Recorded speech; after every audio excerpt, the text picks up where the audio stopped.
Microsoft Build.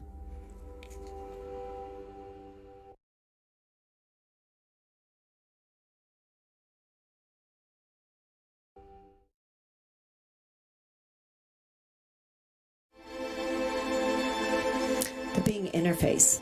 Welcome to the new Bing, your AI-powered Copilot for the web. A more creative conversation style is selected. A conversation between the user and Copilot begins. A person requests that Copilot create a video script. It's like reading my mind. It's magical. The script continues to build. At a scale like never before. Takes what you prompt it with and just runs with it. Everything is linked, everything is easy to use. We're accelerating how fast we can deliver solutions to our fans, to our business. It takes the hands-on time that the provider has to spend with the computer and puts that time back with the patient. It allows for the patient and doctor to be a patient and a doctor, like it used to be. It's fundamentally about amplifying what every person is able to do.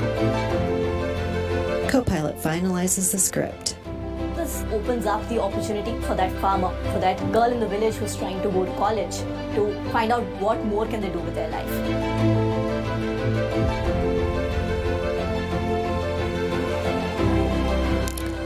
A robot. Two women high-five. The user requests that Copilot create an image to close the video. Copilot responds and creates an image.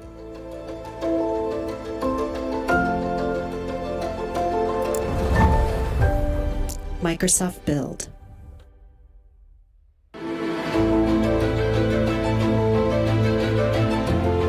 Satya Nadella, Chairman and CEO. Satya is wearing glasses and a black shirt. Good morning. It's fantastic to see you all. Welcome to Build. All of those, you made it here. It's fantastic to be back together physically and everyone joining online. These developer conferences are special times, special places to be, especially when platform shifts are in the air.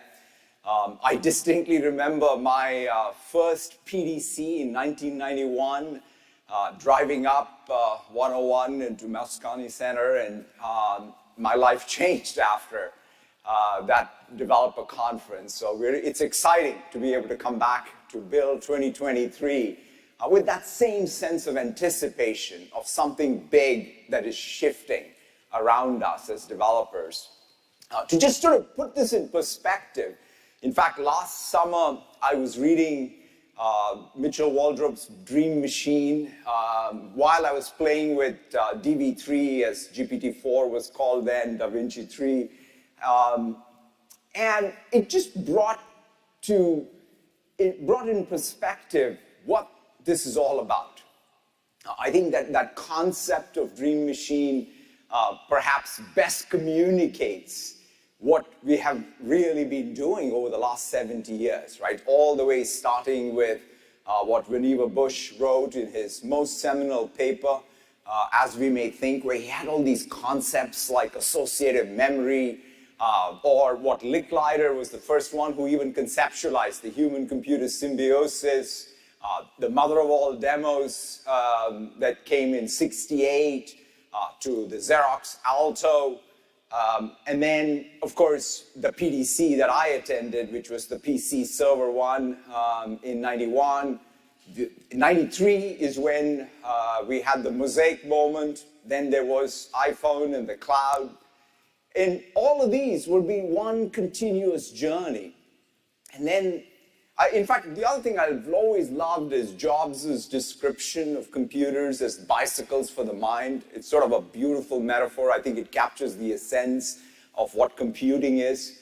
But then last November, we got an upgrade, right? We went from the bicycle to the steam engine with the launch of ChatGPT. It was like the Mosaic moment for this generation of the AI platform. And now we look forward to, as developers, what we can do going forward. And so it's exciting time, and in fact, every layer of the software stack is going to be changed forever. And no better place to start than the actual developer stack, right? We as developers, how do we build is fundamentally changing. In fact, when I think about how we build, I think about first code spaces, right? Being able to set up that environment in seconds versus minutes. Dev box, instead of waiting for a day for your managed dev box to be set up, you have it in less than an hour.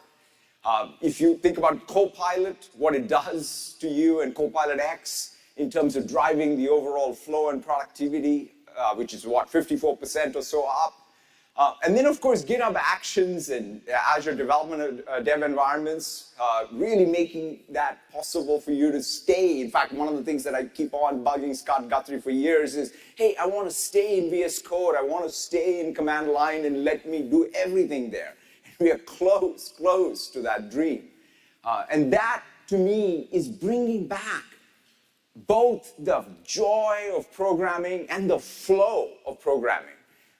That ability to be able to stay on task is just so wonderful to see. So how we build software is radically different, but what we are going to build as developers is really the story of this developer conference. And what we build, we've been, it's not like I came in on January 1st and said, let's start doing press releases, but it does feel like that. It does feel like every week there is something new, and we're infusing this new AI stack across all layers of it, right? So we started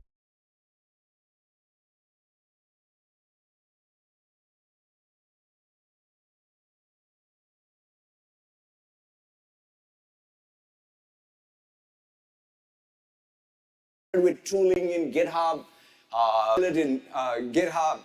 We did Copilot in Power Platform. When it comes to productivity, Copilot in Microsoft 365, Copilot in Viva with business process. It's the Copilot in Dynamics 365. When it comes to industry sort of workflows, what Nuance has done with DAX, or the security Copilot, or the Copilot, of course, for the web in Bing and Edge. Features in LinkedIn which are driven by AI, and of course the AI infrastructure with Azure OpenAI APIs and everything else around it, right? So every layer of the stack is profoundly changing. And we today are going to, as part of this developer conference, we're going to have 50 plus more announcements. But I want to highlight 5 of them. The first is we're bringing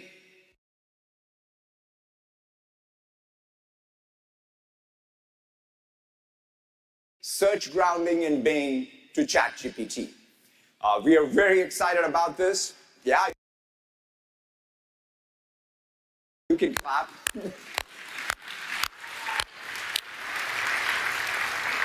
Look, ChatGPT is the most sort of fast-growing consumer app we've ever seen. And search grounding is a very key feature, right? So that all the information is current and grounded by what you have from the crawl and the index. And so it's fantastic to see that. We're excited to be able to, it's going to launch in ChatGPT Plus immediately and quickly coming even to the free tier. And this is just the start of what we plan to do with our partners in OpenAI to bring the best of Bing to the ChatGPT experience. Next, we're bringing the Copilot to the biggest canvas of all, Windows.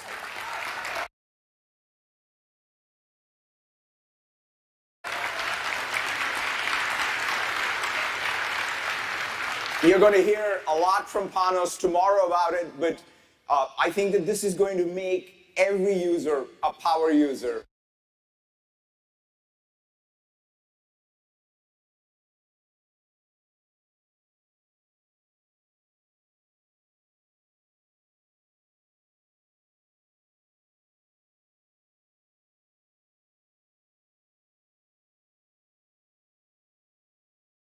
of Windows.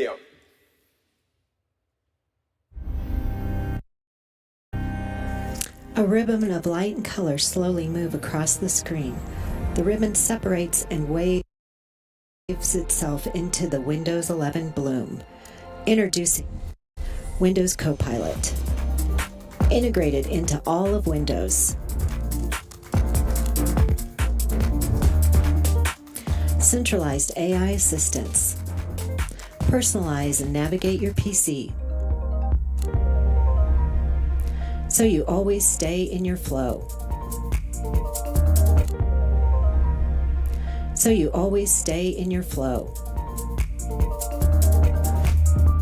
Work with your documents. Windows Copilot will explain. Windows Copilot completes. Stay in your flow and get creative.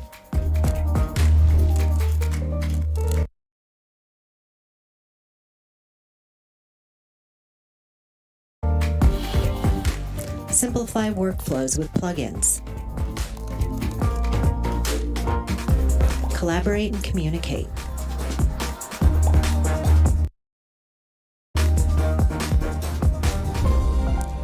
Windows helps you get more done across all of Microsoft.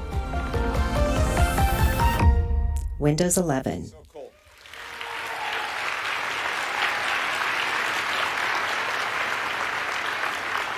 So we're going to talk a lot more about Windows, tomorrow when Panos is up here.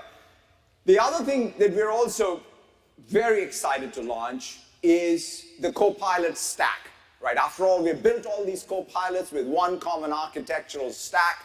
We want to make that available so that everyone here can build their own Copilot for their applications. We will have everything from the AI infrastructure to the foundation models to the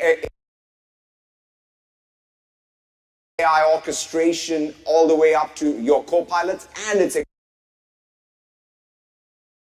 extensibility. In fact, the other thing that we're going to do is have common extensibility across all of these surfaces, right? Whether it is ChatGPT, Bing Chat, Microsoft 365 Copilot, or all of the Microsoft Copilots. And of course, your own Copilots, we can share the same extensibility model. This is one of the most powerful things for your developers, for every developer to be able to write a plugin and have it reach billions of users across all of these surface areas. So to be able to show you everything in action, from both the plugin extensibility to all of the Copilots we announced, let me invite up on stage Yusuf Mehdi to come show you all of this. Yusuf, let me throw it over to you. Satya. Yusuf Mehdi, Corporate Vice President. Yusuf has dark hair and is wearing a black sweater. We're making fast progress on delivering our vision of your Copilot for the web and for business. And today, as Satya said, we're excited to announce that we're going to bring ChatGPT and Bing together. I am in ChatGPT, and as you can see now, Bing is the default. And when I come in and select it, I can now ask sort of real-time queries. For example, let's ask what I should expect to hear about build and .NET. And what you can see is the results now are more up-to-date.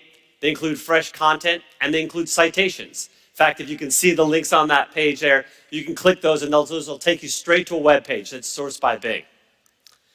We're also excited. Yeah, absolutely. You can clap for it. We're also excited to announce that we're going to bring interoperability between ChatGPT and Bing for plugins. So you write them once, and they're going to run everywhere. So as you can see here in ChatGPT, I've got Zillow and Instacart enabled, but I want to show them to you here in Bing Chat. So we'll flip over, and you can see again, and I've got the same plugins now in both Bing Chat and in ChatGPT. And what we're going to show you now is I'll do a search here for houses in Chicago, and I can ask for a set of criteria, learn a little bit about the neighborhoods, and now I can automatically call Zillow by saying, hey, give me 3 houses in a certain price range that meet my criteria. And what you can see is now I get these great options, and I'm also going to get all of these the great things you get with Bing, like helpful city guides and maps and prompts. I'm going to tell you now how we're going to further add value to the plugins that you write. They're going to work not just in chat and ChatGPT, they're going to work across the entire web, courtesy of the Edge browser. So here's an example. I'm on a web page here checking out a recipe for a cake, and now I can call Bing Chat and ask it to tell me, hey, give me the ingredients from this web page. And notice Bing can read the context of the web page, understand those ingredients, put them into chat, and then I can say, hey, give me a shopping list for this. And it'll automatically call the Instacart plugin, take those ingredients right off the page and put them into an Instacart shopping. And with one click, I can get those now delivered to my house. This is an incredible productivity benefit for people. Let me show you now how, yeah.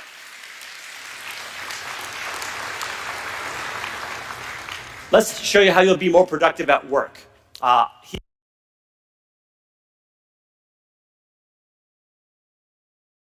Here, I'm going to use Microsoft 365 Copilot. Now I'm in Microsoft Word, and I'm going to need some help for drafting a legal contract. I got a legal contract here, and I need some help with California law. So I'm going to call 3 plugins from Thomson Reuters to edit this document. First thing is I'll go into Copilot, and I'll pull it up, and I'll say, hey, help me understand how to edit the limitation of liability using the Practical Law plugin. It'll read the document, find the paragraph, and make that change. Next, I want to know if this is enforceable under California law. So I'll call the Westlaw plugin that will do that analysis, and it'll come back and give you an analysis about it from a legal perspective. And finally, since we're making lots of changes, I'd like to know the summary of all of these changes. And with Document Intelligence, I get a simple table that shows you all of those changes in an easy-to-read format. By joining the power of Microsoft 365 Copilot in Word with the support of these real powerful plugins like Thomson Reuters, now you can draft a legal contract in so much more powerful way. Let me show you one more. Here I am in Teams chat, and I'm engaging with Microsoft 365 Copilot to track website changes. Copilot will just call the Atlassian plugin to help. Atlassian Jira specializes in project and issue tracking. So it'll pull the Jira ticket automatically with the plugin, and now all I have to do is assign an owner using the Azure Active Directory, and that's it. It's all done. So with plugins and Microsoft 365 Copilot, you can intelligent reason across all of your business apps and the data stored in the Microsoft Graph to keep you in your flow. Finally, as Satya shared, we're excited to announce the Windows Copilot. I think it's going to change how you use your PC forever. Let me show it to you. Here I am in a coding project on my PC, but I want to configure my PC to help me be more creative and more productive. All I have to do now is invoke the Windows Copilot. I now just come down here to the taskbar, I click on that, and now we'll pop up the Windows Copilot on the right. This side pane here will be consistent across every app that you use on your PC. And just like with Bing Chat, I can now ask it questions like, how can I adjust my system to get work done? And not only will I get a bunch of great suggestions, but watch this. I can now, with one click, take action on those suggestions. For example, I can put it into focus mode. I also know that as developers, we like dark mode. There's a suggestion here for dark mode. So with one click, I'm now here on the dark side. And to really get going, I want to get that coding playlist going. So I'll pull the plugin from Spotify and say, give me a great coding playlist. In this case, Chill Vibes will come up. And now I'll have it ready to go. And finally, there's a suggestion here that says, hey, to organize your PC, let's take advantage of Snap. So with one click, it snaps all the windows right in the place I need them so I can be super productive. What do you think?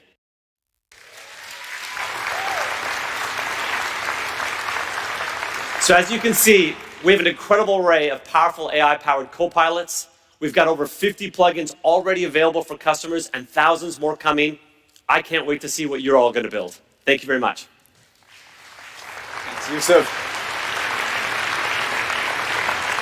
Thank you, Yusuf. We have, as Yusuf said, fantastic momentum already building. And this is about really creating that opportunity for developers to reach all users across all of these surface areas. And we are so excited to see how you go about exploiting that opportunity in the weeks and months to come. Of course, when we talk about the AI platform and the Copilot stack, the next thing for us, which is really exciting, is AI Studio. This is the full life cycle tool chain for you to be able to build your intelligent AI apps and your copilots. Everything from being able to train your own models to be able to then ground, whether it's OpenAI or any open source model, with data that you bring, built-in vector indexing in Azure Search, built-in support for RAG or retrieval augmented generation support, built-in support for prompt engineering with prompt flow and orchestration, and of course, built-in support for perhaps the most important feature, which is AI safety. One of the things that we've been hard at work is to build into the tool chain AI safety. We've been at work on AI safety for the last 5 years. We have principles which we have translated into a core set of processes that we implement across our engineering stack, and then of course we have all of the compliance and oversight. But the real challenge is not just to have these things outside the engineering process, but to build it into the everyday tool chain. And that's what we're doing with AI Studio. And it starts with testing, where there is the responsible AI dashboard that helps you during the testing phase to ensure that what you're developing is safe. We have grounding, and in fact, the prompt flow is perhaps one of the best features for you to be able to ground your models. You have provenance for media provenance, for support for images and videos and watermarking, for your neural voice that's going to be available to all of you as you build your applications, and at deployment time. That's perhaps one of the most critical things, is we have taken all of the safety work we did, for example, for the launch of Bing Chat, and really made it available as just a set of features for any developer to use, right? You can take an OSS model and use the AI safety service to really make it at the deployment time safe. And of course, then you can even monitor the model for model drift. And that way, then you can make sure that it's not just the one time, but you're continuously looking to make sure that you have safe deployment. So we're very, very excited about AI Studio, helping every developer out here to be able to build AI applications, but build them with safety first. Let's roll the video. Introducing Azure AI Studio, a full lifecycle tool to build, customize, train, evaluate, and deploy the latest next-generation models responsibly. With just a few clicks, developers can ground AI models with their structured and unstructured data to quickly and easily build customized, cutting-edge conversational experiences for their customers. Developers can take advantage of a new model catalog that works with the popular models organizations use, including those from Azure OpenAI Service, Hugging Face, and many other open source models. With Prompt Flow, developers can combine relevant data from your organization and create a detailed prompt to get better results. Prompt Flow works with Foundation, internally developed or open source models, and uses popular open source tools, LangChain, and Semantic Kernel. And because the AI systems we build are designed to support our AI principles, with Azure AI Content Safety, we are making it easier for you to test and evaluate your AI deployments for safety. This is Azure AI Studio, the trusted tools you need to build the next generation of AI applications. Microsoft.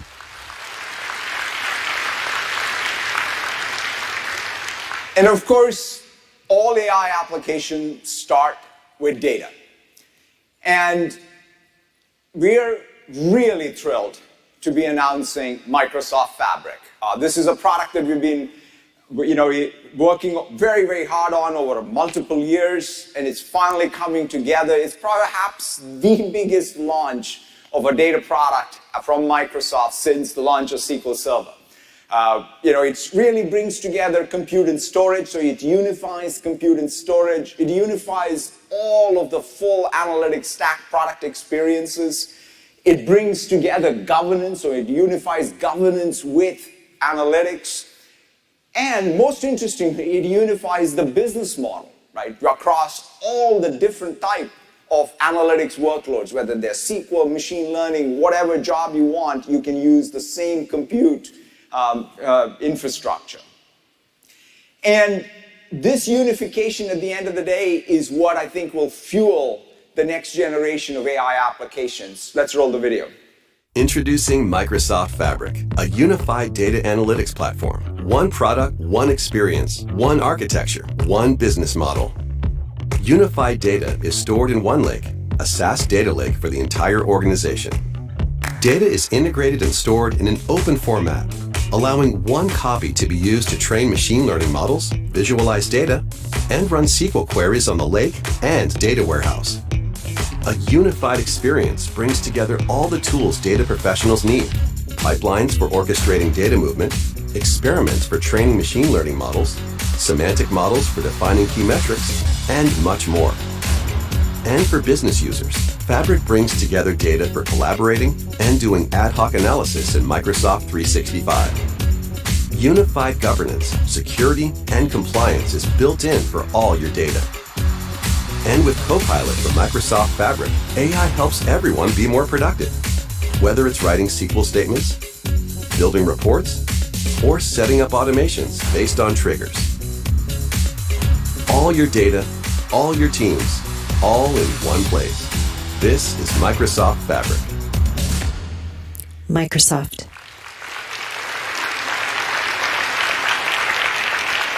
You know what the AI supercomputer did for the infrastructure layer? Microsoft Fabric will do to the data layer for this next generation of AI applications. Very, very exciting. These are just the 5 of the 50. So we have 45 more to discover throughout the conference. We're, again, really on a fast pace to build things that help us build this next generation of applications, but build them with safety first. Now, one of the things that I think we should ask ourselves as developers is, why do we build? Why do we build technology?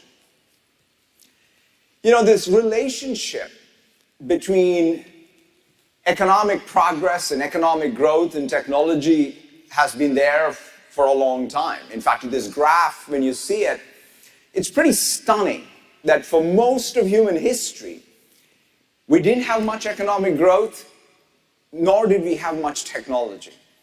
And then something happened 250 years ago, right, which was long in building, by the way, from perhaps the Enlightenment to scientific revolution to the Industrial Revolution was close to 400 years. But then there was real progress. You see that slope going upwards. And then, of course, over the last 70 years, information technology has played a role across all of those sort of seminal moments on the march towards that dream machine. And of course, we now enter the age of AI, and we get to define what that slope looks like going forward for economic growth. But it's not even just economic growth on its own, right? We don't build just because we want economic growth. We want economic growth so that we can have human development index growth. We want the lifespans to go up. We want education and prosperity and standard of living to go up everywhere. That's why we build. That's why we innovate. That's why technology exists. It's not for technology's sake, but it is for that broad impact.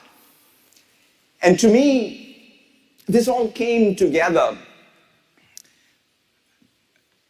You know, in January when I was visiting India, I had a chance to see this demo, and it sort of had a very profound impact on me, because at some level it sort of motivated me to go into this next wave with that much more vigor to ensure that this time around, this technology reaches everybody in the world.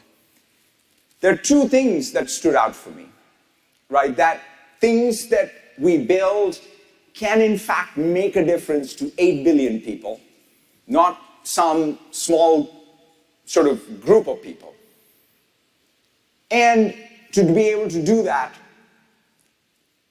by diffusion that takes days and weeks, not years and centuries.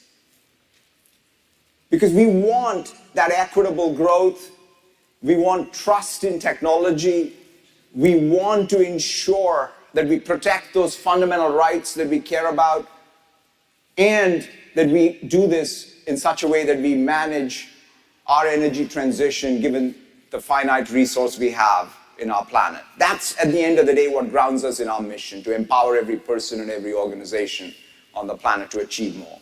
And so I want to leave you with this video of what you as developers are going to do in the days and weeks and months and years to come is going to have the most profound impact of any technology to 8 billion people all around the planet. Thank you very much and have a fantastic build. Baiwan, India. Mohd Abdullah Khan. I'm a farmer. In our village, we have 2 acres of land where we grow crops. I grow Rabi and Kharif crops, which include wheat, jowar, millet, sesame, and mustard. But here in Mewat, many villages don't have access to newspapers, so our access to information is limited.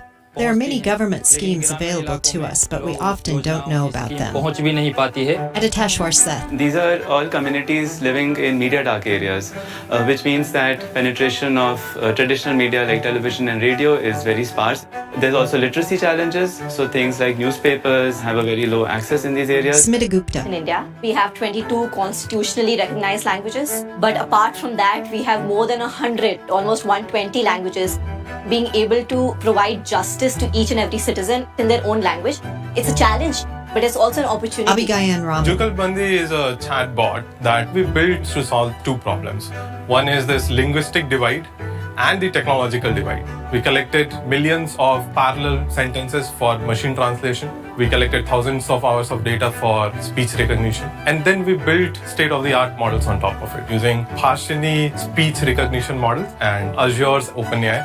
So these capabilities allows us to understand language, transcribe it, translate it, and also synthesize it back in the form. Uncle, this we can write or ask about government schemes that we want to know about, and it will give us information about it. I'm a farmer, and I want to know about the government scheme for farming.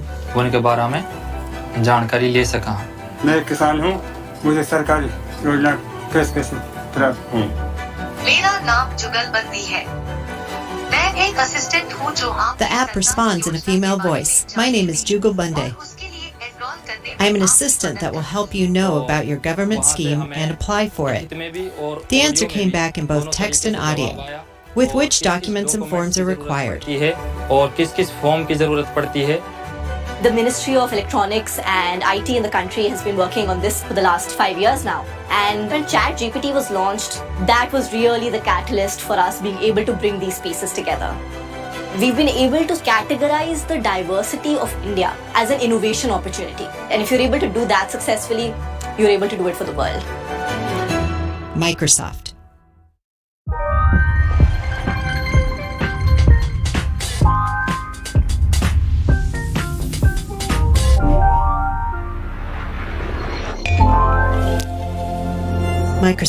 Microsoft Build. Please welcome Chief Technology Officer and Executive Vice President of AI, Kevin Scott. So, Kevin has glasses and is wearing a gray shirt. Thank you, Satya, for sharing it. It really is inspiring to see this technology getting diffused so quickly and having a real positive impact across the globe, not just in the the urban innovation centers here in the United States and in the capitals of the industrialized world. So I'm so excited and happy to be with you all here today in person at Build after a 4-year hiatus. And I guess it goes without saying that a lot has changed in the world of technology over these past 4 years. One of the biggest changes, and it's the theme of this conference, is what has happened in the world of AI just even in the past year, and what that means for you all as developers. I wrote my first program as a developer in the early 80s when I was 11 years old, I think. And I remember what a thrilling moment that was, like being able to do something for the first time that I didn't even realize was possible. And I've been chasing that feeling my entire career, like trying to find those moments where something impossible became possible, and then as a developer, figuring out how I could participate in that change. And the thing that I can say that is like the most exciting thing in the world to me, maybe the most exciting time that I've experienced in my career, is what that power of AI is doing right now to help all of us have that moment, that ability to take something in our hands, to look at what was possible, what was impossible and becoming possible now, and then going and doing something great with it. So I'm going to spend my next half an hour or so chatting with you all about some of those technological themes that are driving all of this great progress in AI that we're seeing. So we're going to start with, maybe the obvious thing. So there's an incredible amount of attention being paid right now to what's happening with the rapid progress with these AI models, these foundation models that we're calling them now, and in particular, like the rapid pace of innovation that's being driven by OpenAI in their partnership with Microsoft.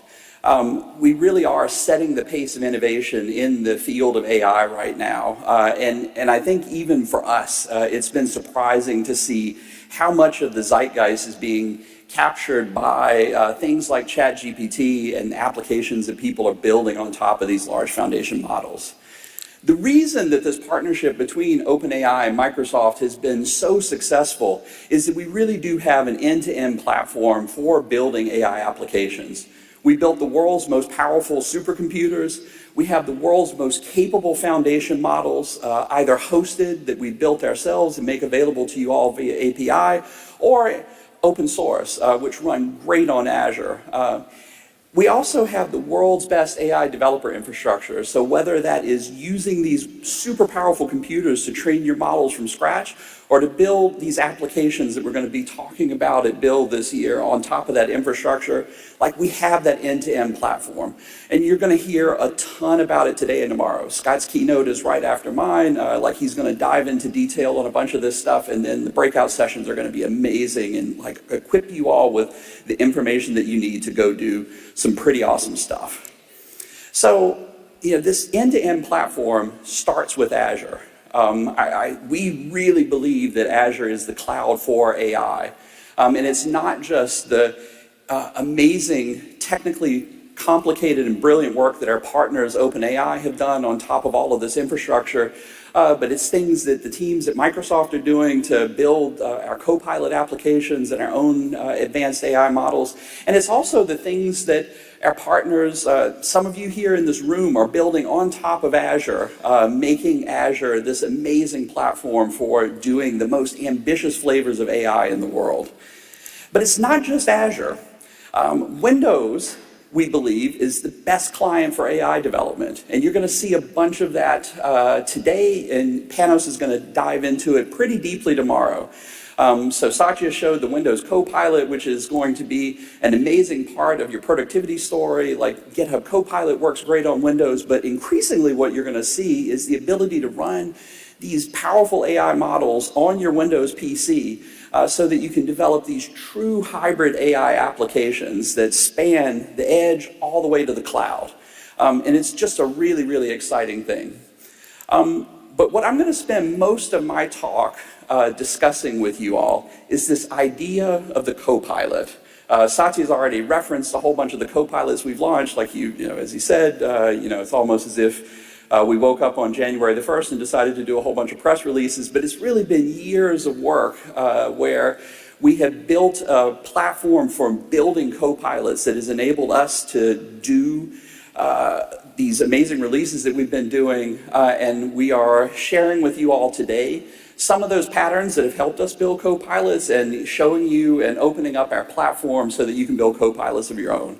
And so just to start with, like a Copilot, simply said, is an application that uses modern AI, that has a conversational interface, that assists you with cognitive tasks. And we're going to talk a lot about what that means later. We believe that it must be an open ecosystem. So like one of the most important things that we believe is, even though like there are a whole bunch of Copilots that Microsoft has built, that maybe the most interesting Copilots that get built are by you all, using these powerful tools that you have, both on Azure, on Windows, and in the open source community. So, as we start talking about this, I would love to bring to stage Greg Brockman, the president and co-founder of OpenAI, to talk about his experiences building GPT-4, like this powerful model that's powering a bunch of these co-pilots, and about ChatGPT, which maybe is the most interesting co-pilot in the world right now. So please join me on stage, Greg. Good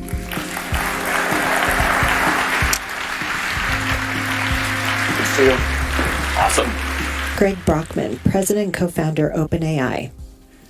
Fantastic. So thank you so much for joining us. Greg's wearing a black sweater. So I wanted to start with the ChatGPT experience. So I believe it's caught us all by surprise, like just how crazy the adoption of ChatGPT has been and how much interest there is. But like it's a really big engineering challenge to build something like ChatGPT. So maybe you could talk a little bit with us about that. Yeah, ChatGPT was a really interesting process, both from an infrastructure perspective and an ML perspective. We'd actually been working on kind of the idea of having a chat system for a number of years. We'd even demoed at Build an early version called WebGPT. Yep. And it was cool. It was a fun demo. We had a couple hundred contractors, literally people we had to pay to use this system. And they were like, it's kind of useful, can kind of help with coding tasks. But for me, the moment that really clicked was when we had GPT-4. And that we had a traditional process. GPT-3, we just deployed the base model, so it had just been pre-trained. We hadn't really tuned it in any direction, and that was in the API. For 3.5, we'd actually gotten to the point where we were doing instruction following, where we had contractors who were given, here's an instruction, and here's how you're supposed to complete it. And we did that training on GPT-4. And the thing that was so interesting was I just, as a little experiment, was like, well, what happens if you follow up with a second instruction after it already generated something? And the model replied with a perfectly good response that incorporated everything from before then. And so you realize that this model was capable enough, it had really generalized this idea of, well, if you really want me to follow instructions, and you give me a new instruction, maybe you really want me to have a conversation. And so for me, that was the moment that it kind of clicked that, okay, we have this infrastructure that's already in place with earlier model, and this new model, even just using this sort of technology that wasn't meant for chat, it wants to chat, like it's going to work. And so this was a real aha moment, and from there we just were like, we got to get this thing out, it's going to work. Yeah, and I think it was really surprising to me. I remember when Sam called me up and said, hey, we want to release this ChatGPT thing, and we think it's going to be a few weeks worth of work to condition one of these models. And I was like, sure, why not? I had no idea that it was going to work technically as well as it did, and that it was going to be such a crazy success. And so, maybe related to that, I know that you are one of the principal architects on all of the infrastructure that was used to train GPT-4. And so GPT-4 powers parts of ChatGPT, and it has just really been a revelation for everyone who's been working in the field of AI. So I wonder if you could share a little bit of, what are some of the interesting things that you found about the development of GPT-4? Yeah, GPT-4 was very much a labor of love. As a company, we'd actually, after GPT-3, had multiple failed attempts to surpass the performance of that model. It's not an easy thing. And what we ended up doing was going back to the drawing board, rebuilding our entire infrastructure. And a lot of the approach we took was get every detail right. And I'm sure that there's still bugs, I'm sure that there's still more details to be found. But an analogy from Jakob, who is one of the leads on the project, that I really like is it's almost like building a rocket, where you want all the engineering tolerances to be incredibly tiny. And so lots of little details, like for example, it used to be, turns out that if we had a bug in our checkpointing, where if you killed the job at exactly the wrong moment, you could end up with a blend between new weights and old weights when the job restarted. Machine learning mostly doesn't care. It's happy to recover from that. But it's one of those things where every time you see a weird wiggle in your graph, you're like, I wonder if this was that particular issue or if it's a real other one. And so if you go back and you really pay attention to every single detail and just do the boring engineering work, that is the main thing that I do. Yeah, well, I mean, the boring engineering you do is at just an unbelievable, phenomenal scale. But I do think that that's a good, parable for everyone in the room. It's sometimes the boring engineering work that really leads to success. So Satya talked a little bit in his talk about this shared approach that we're developing for plugins. This idea that we're going to empower all of these folks in the room to write software that can extend the capability of things like ChatGPT and all of these co-pilots that we're building. And I know that also has been an interesting technical challenge, and we still don't yet have all of the technical issues sorted out, and like there's a lot of work left to do to like get it into the state that we ultimately want it to be in. So I wonder if you like have some thoughts you wanted to share on that. I love plugins. Yeah. I think it's been a really amazing opportunity both for sort of every developer to leverage this technology in a way that just makes the system better for everyone. Right? And that's what I think is so exciting. Part of the reason we designed it as an open standard was because that way, as a developer, you build this thing once, and then any AI can use it. And it's such a beautiful idea, right? I think that the web, part of what really drove it was anyone could build a website, and now everyone gets access to that. And then you build an API, and suddenly anyone can leverage it. And I think that this kind of core design principle of really having any developer who wants be able to plug in, get the power of the system, and be able to bring all of the power of any domain into ChatGPT is really, really amazing. Yeah, and the thing that I really love about plugins is conceptually it's so simple. It reminds me a little bit about the first HTTP server that I ever wrote. Like if you understand the core concepts, you can stand up something very quickly that can do something very powerful. And like I think that is an awesome thing as an engineer. So, in your role at OpenAI, like you are constantly thinking about how to push the limits of the technology. And I think one of the really amazing things about our partnership is working with you all. It feels like we get to see a little bit further into the future than we otherwise would be able to. So I wonder if you could say a few things about what's exciting to you about what's over the horizon, like either with applications or with the models. Yeah, the thing that to me is interesting is we're almost on a bit of a TikTok cycle, like Intel of yore, where you kind of come up with an innovation and then you really push it. And I think that with GPT-4, we're kind of in that early stage of really pushing it, right? That we still have vision capabilities that have been announced, but that we're still productionizing. And I think that it'll just kind of change how these systems work and how they feel and kind of the kinds of applications that can be built on top of them.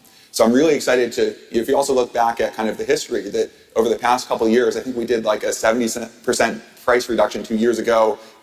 Basically this past year, we did a 90% cost reduction, like a 10x cost drop. Like that's crazy, right? Crazy. And I think we're going to be able to do the same thing repeatedly with new models. And so GPT-4 right now, it's expensive. It's not fully available, but that's one of the things that I think will change. Yeah, and I think that is, a thing that I would want to leave everyone here in the room with is that, and it's what we say to all of the developers inside of Microsoft building on top of these things. Like what's expensive today won't be tomorrow because the progress there is so fantastic. So I think we've got time to squeeze one last thing in. So you've already dispensed a bunch of like really great advice for developers here in the room, but like maybe one more thing that you would leave the audience with. I think that in this field, the technology is clearly getting better and better. But the thing that I think every developer can do that is hard for us and even Microsoft at Microsoft scale to do is to really go into specific domains and figure out how to make this technology work there. So I really love companies that are in the legal domain and really getting expertise and talking to lots of lawyers and understanding what their pain points are with this technology. And so I think that there's a huge amount of value to be added by the efforts of everyone. I think that's awesome. Like you heard it from Greg. You all are the ones who are going to make AI great. So thank you so much, Greg, for being with us here today. Thank you for all you're doing. Thank you very much.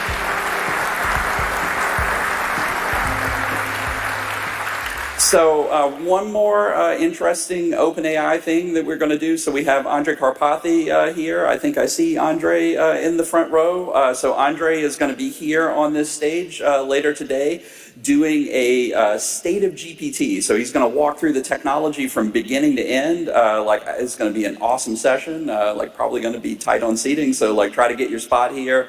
You are not going to want to miss that. So let's talk about copilots. So Satya mentioned a bunch of the copilots that Microsoft has launched, and that our partners have launched. So, we sort of think of ChatGPT as fitting this copilot pattern. Bing Chat certainly, GitHub Copilot, the Microsoft Security Copilot, Microsoft 365 Copilot, and Designer. Many, many more. So the thing that we noticed as we were building these copilots, starting with GitHub Copilot several years ago, is that the idea of a Copilot is actually pretty general. So this notion that you're going to have a multi-turn conversational agent-like interface on your software that helps you do cognitively complex things applies to more than just helping someone do software development. And that's sort of what you've seen. Like we have search copilots now, we're going to have security copilots, we have productivity copilots, and we're going to have all of the copilots that you all build. And the thing that we noticed for us at Microsoft is that we needed to look at what is common across all of these things so that we can understand how to design great user experiences and what the technology stack is that is going to empower us to deliver these things safely, responsibly, cost-effectively at scale. So the only reason that we have been able to do this sort of blitz of Copilot announcements and delivering these products to users so quickly is because we stopped and took the time and energy to go build a Copilot technology stack that would allow us to move quickly with safety. So one of the things that I want to talk with you about today is what that technology stack looks like. But before we dive into the details, I think Satya's reminder to us all, why do we do what we do? So one of the important reasons that we have taken the time to sort of think about this Copilot stack as one coherent thing is platforms are important. It gives us the opportunity to build things that are more ambitious than you otherwise would be able to build, and it gives you, the developers, a chance to build things that wouldn't be possible if the platform didn't exist. So I love this quote from Bill Gates. It may or may not be apocryphal, but it's still just been attributed to Bill for many, many years. And what Bill is saying here is that the true value of a platform only materializes when the value created on that platform accrues to the people who are building on top of the platform, not the platform builder itself. And so, if that's not true of a platform, then it's really not a platform. And, the thing that makes platforms even greater than all of that value that they can potentially produce is it prevents folks from having to bear the burden of building very complicated things from the ground up just to build the application that they want to go build. It's great if you want to build all of this stuff, if you want to be a platform company or an infrastructure company, but if what you want to do is build a legal copilot like Greg was talking about, or you want to make a copilot for medicine or a copilot for helping people get through their insurance claims, you are not going to want to build all of this stuff from the ground up. It will be economically infeasible. The amount of compute that we are investing in and just sort of the scale of all of that infrastructure is absolutely astronomical. And the fact that the things that come out of the other end of the compute, these foundation models in this entire platform, that they are reusable and generalizable is really a fantastic thing. And one of the things that we've been betting on for 5 years now, that this was going to be a durable property of these systems. So one of the things that you're going to hear a lot about at Build is this idea that the foundation models are powerful and they're getting more powerful, but they can't do everything. And you shouldn't have to wait around until we train a model that can do the thing that you want to do. You should have ways to accommodate your application, build your application on top of this technology, even when the model itself isn't complete or perfect.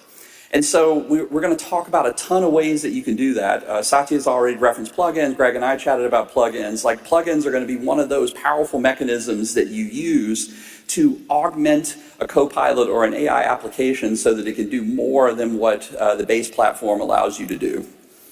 And what a plugin may do is it helps augment your AI system so that it can access APIs. And via API can do anything like change state in a digital system or retrieve information. For sure, people will use plugins to retrieve useful information. You've already seen some video demos of that happening already, and you're going to hear a lot more about that.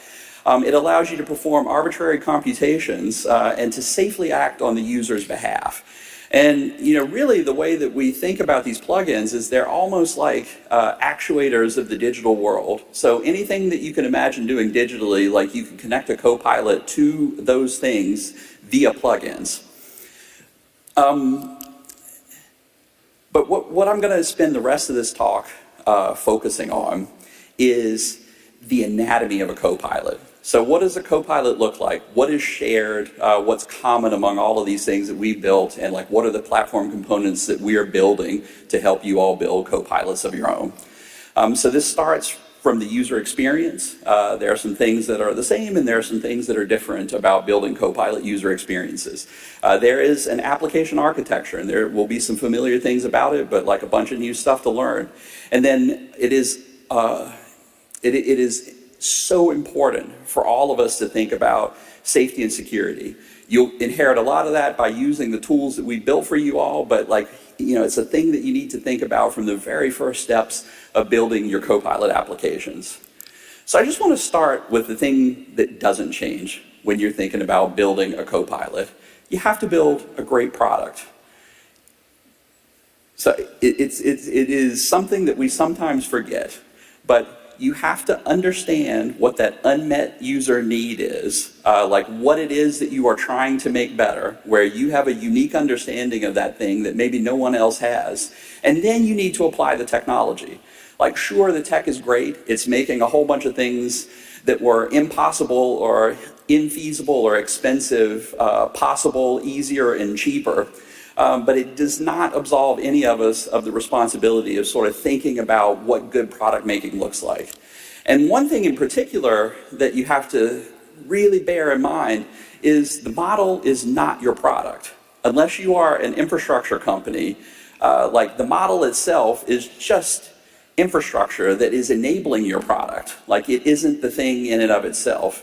And so, like, one of the mistakes that I've seen just, you know, being in the tech industry over 20 years is like having people sort of fixate on infrastructure versus fixating on product. So, you know, it's just a thing that, you know, we even have to remind our teams here inside of Microsoft over and over and over again is like, use the infrastructure that you have at hand that is best going to enable you to solve your problem. Don't build infrastructure that you don't have to build. And again, it's just up to you all, it's up to us. Like, we have to build great experiences, things that delight users. Like, we got to get things out into the hands of users as quickly as possible, see what works, see what doesn't work, iterate, make them better. So let's dive into the Copilot stack. So Satya already showed this, and like, we're going to blow it up a little bit now. So this is how our Copilots at Microsoft are structured, and like, these are some of the things that we're going to be diving into greater detail in subsequent talks for you all to have a look at, to pick up, to use, to learn about, and to make things. Some of this may look familiar. So there are 3 boxes. You can think of these as roughly corresponding to the 3 tiers of a normal application. So you've got a front end, you've got a mid tier, you've got a back end. So the front end, like the things that we've already talked about, is like you start with understanding what your amazing product idea is. The thing that's a little bit different about the user experience design with Copilots is we have more or less been building user experiences the same way for 180 plus years since Ada Lovelace wrote the first program. Like, we have had to understand what the machine is capable of, and then we are fiddling around with how we express the connection between the human and the machine, like in very explicit ways. So like, what that means for you all is like fiddling around with user interface elements, menus, binding code to actions, like trying to fully anticipate the needs of the user and architecting your applications in a particular and familiar way so that people know how to get at all the functionality, the capability that you really built into your code. The thing that's a little bit different in a Copilot is you're going to spend less time thinking about like what your user interface widgets are and like trying to second guess the user about what it is they want, because they have this really natural mechanism to express what it is they want, natural language. And so like what you have to think about in the design of these Copilots is like what it is you want the Copilot to actually be capable of. So like, what are the things the model can't do that you need to augment with like a bunch of the stuff that I'm about to show you in the orchestration layer with plugins, and you know, maybe even with fine-tuning models or using a portfolio of models to accomplish. But it's going to be way less of that fiddling around, like mapping user interface elements to little chunks of code than you're accustomed to. And you also, on the flip side of that, have to think about what you want the Copilot not to do. And so this is like important in how you're thinking about safety, but also because like the thing at the bottom of the stack, these foundation models are sort of like a big bucket of unrestrained capability. Like you're the one who oftentimes has to restrain it to like your particular domain. For instance, with GitHub Copilot, like a bunch of the work that we did is to like keep the model on task, which is helping you solve your development problems. Like you're not trying to figure out what the best menu item is on Taco Bell when you're sitting in GitHub Copilot trying to write a piece of code. So that's the user interface, like just broad brush, like what is different there. So now let's talk about orchestration. So orchestration is like the business logic of your Copilot. And as I mentioned, when we started building our own copilots, every team inside of the company was building their own orchestration layer. So like all of that logic to figure out like how to get a thing to, you know, sequence through all of the models, do all of the filtering, like do all of the prompt augmentation that you have to do to like build a really great app. And we just sort of noticed that there was commonality across all of those things. So one of the things that we did that greatly affected our ability to get these copilots out to market at scale and to do more ambitious things was to decide that inside of Microsoft, we are going to have one orchestration mechanism that we will use to help build our apps. That is called Semantic Kernel, which we've open sourced, and there's a session on Semantic Kernel later at Build, which I would encourage you all to attend. But like we also know that we're not the only ones who've seen that there's all of this commonality across orchestration. And there's some really great open source orchestration tools that work super well inside of the Azure ecosystem that we're building. So Harrison from LangChain, shout out to Harrison, is here with us in the front row. Yeah, give Harrison a round of applause, please. So LangChain is like one of the most popular open source orchestration mechanisms, and like, you know, Harrison with a very small team has you know, built a thing that is useful to an extraordinary number of developers. So, you know, and orchestration isn't a solved problem. Like we're going to see a lot of new ideas there, and like the thing that I want to assure everyone here in the room is that you'll be able to use whatever orchestration mechanism you want. Like we'll give you some options that we think are great for us. Like we'll point you to some of our open source favorites, but if you want to roll your own thing, like that's your choice. Like I'm a developer, I like rolling my own stuff sometimes too.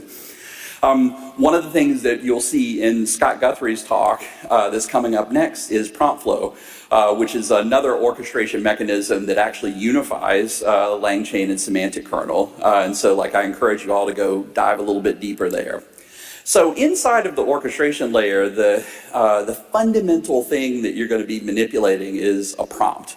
And so a prompt is just a bucket of tokens that is generated by the user experience layer of your application. It could be, you know, in something like Bing Chat or ChatGPT, like a question or like a thing that a user is asking the model to do. Or it could be something that your application constructs, like where it's not a direct natural language thing from the user, but a natural language thing that you are conveying to the model from your application. And a big part of handling those prompts at the beginning stages of orchestration is prompt and response filtering. So basically saying, I'm not going to allow these prompts through because, you know, maybe they will cause the model to respond in a way that doesn't meet the needs of your application or do something unsafe. And you also filter responses on the way back up. So after the model has produced a response to the prompt, like you may decide that you want to filter some or all of the prompt out. Like a natural thing to where this happens is with the safety infrastructure that you're going to see Sarah Bird talk about in her talk later. But like there are other reasons that you may want to do some filtering on the responses. You also have this unit of prompt code called the meta prompt. And the meta prompt is the standing set of instructions that you give to your Copilot that get passed down to the model on every turn of conversation that tells it how to accommodate itself to the Copilot that you're trying to build. It's where a bunch of your safety tuning is going to happen. It's where you sort of tell the model like what personality you want it to have. So like for instance, we use the meta prompt to do things like telling Bing Chat to be more balanced versus more precise. It is also like how you sort of teach the model new capabilities. So like you can even think of meta-prompt design as a form of fine-tuning. And so it's just far easier to do things in the meta-prompt than to like have to go down to the lower layers of the infrastructure and start rolling your own things. Once you get past the meta-prompt and the prompt filtering stages, like you start to think about grounding. And grounding is all about adding additional context to the prompt that may be useful for helping the model respond to the prompt that's flowing down. So in the case of Bing Chat, which I think is the first place that was really doing retrieval augmented generation before retrieval augmented generation had a name, we basically look at the prompt, the user query, and issue a query to the search index to find relevant documents for the prompt. We add those documents to the prompt and send it to the model so that it has that extra context to provide a good answer. Increasingly, people are using vector databases to do retrieval augmented generation. So like you may take the prompt, compute a set of embeddings for them, and then do a lookup in a vector database that is indexed by those embeddings to get relevant documents for the prompt and give that extra context for the model to give you a better answer. But you may also augment the prompt and do grounding with arbitrary web APIs, and like you can even think about using plugins for doing grounding. And so the next step here is like this is where plugin execution happens. So at this stage, like again, what I just mentioned in grounding, like you may use the plugin to add some extra context to the prompt before it goes down to the model, or you may execute something, do a plugin execution on the way back up from the model so that you can take an action on a system. So once you get through like all of the stuff in the orchestration layer, and I should say like also, you maybe do multiple turns through this whole system. So like calling multiple models, like making multiple passes through this whole pipeline in order to like get what you need from the system. But at the very bottom of the stack are foundation models and infrastructure. And we give you a bunch of choices for how to use foundation models in this Copilot platform on Azure and on Windows. So you can choose to use one of the hosted foundation models like the ChatGPT model or the GPT-4 model that are now available on the Azure OpenAI API service. You can fine-tune one of these hosted foundation models. The ChatGPT 3.5 fine-tuning APIs are live now, and you'll be able to fine-tune GPT-4 soon. But if neither of those options work for you, like you have sort of exhausted all of the things that you can do in the orchestration layer to get your Copilot to do what you need, and neither of these things will work for you, like you can't wholly solve your problem with a hosted API because of whatever reason, you can't use the fine-tuning APIs to accomplish what you want to accomplish, you can bring your own model. And like we are incredibly excited about what's happening in the open source community right now. Like there's a bunch of brilliant work happening with open source models. And one of the things that you will see in the next talk is we have the Azure AI catalog, model catalog, that is going to be a place you can go inside of Azure to find the most popular models on Hugging Face and in GitHub, where you'll be able to push button provision and deploy those models to Azure to use in your Copilots. And also, like you can train your own model from scratch, like as we mentioned several times, like from the most ambitious models in the world, the ones that OpenAI are training, all the way down to like smaller things, like Azure AI supercomputing infrastructure and our environment give you a great way to train your model from scratch if that's what you need to do. So this is the Copilot stack, top to bottom, and what I want to do now is make this maybe a little bit less abstract by talking about a Copilot that I wrote. So I host a podcast called Behind the Tech. And every month when the podcast airs, my team comes and bugs me to write a social media post to advertise the podcast. And I suck at this. Like I forget to read my emails, like they have to bug me over and over again, and like they really want a Kevin social media Copilot so they don't have to go through the irritation of dealing with me. And so, I had the honor recently of, interviewing Neil deGrasse Tyson on the podcast. And so like, I'm just going to walk you through this Copilot that we built that we actually just ran, and it did the social media post for the Neil deGrasse Tyson podcast that just went live. So here's what it looks like. So just end-to-end picture, like the Copilot runs on a Windows PC.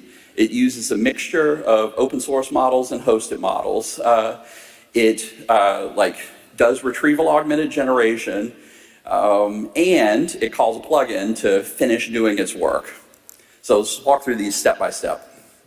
So the first step of this process is we have an audio file and we need a transcript. So on our Windows PC, we take the OpenAI open source Whisper model and run the audio through the model to get a transcript. Does a really amazing job. So once we have the transcript, like the next stage in the orchestration is we have the Databricks DALL-E 2.0 12 billion parameter large language model running on our Windows PC, and we ask it some things about the transcript, like for instance, who was the guest this episode? Like, because again, we want to do this like lights out, like not have to have Kevin answering a bunch of questions because he's slow and annoying. So the next thing we do once we have the transcript and we have all of this information that we've extracted from the transcript, like we want to send a chunk of that to the Bing API, or like we want to send Neil's name to the Bing API to get a bio. And then we're going to combine all of this stuff together into a single packet of information, like a big prompt that has some stuff about the transcript, and some stuff about Neil, and we get our social media blurb. Like this is a pretty good blurb, so we're going to go to the next step here, which is like we need a thumbnail. So we call our hosted OpenAI API to get an image from the DALL-E model. This looks pretty good. It's cosmic. It's sort of podcasty, like plenty good enough for this post. And so the last step is we want to invoke a plugin for LinkedIn that will take this thumbnail and the post and the link to the podcast and just post it to my LinkedIn feed. One of the super important things about this is we are before we take an action on the user's behalf, we want to present to them like what it is that's going to happen. Because if for some reason or another the model went haywire and produced something that we didn't want to post, like once I hit yes, this is going to 800,000 people on LinkedIn. So we review, we click yes, and we post. So, and this is the live post that's like on LinkedIn right now. You should go check out this episode with Neil. It's awesome.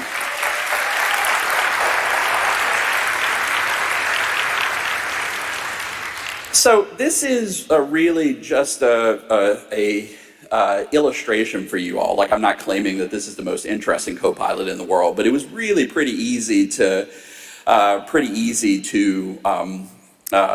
do.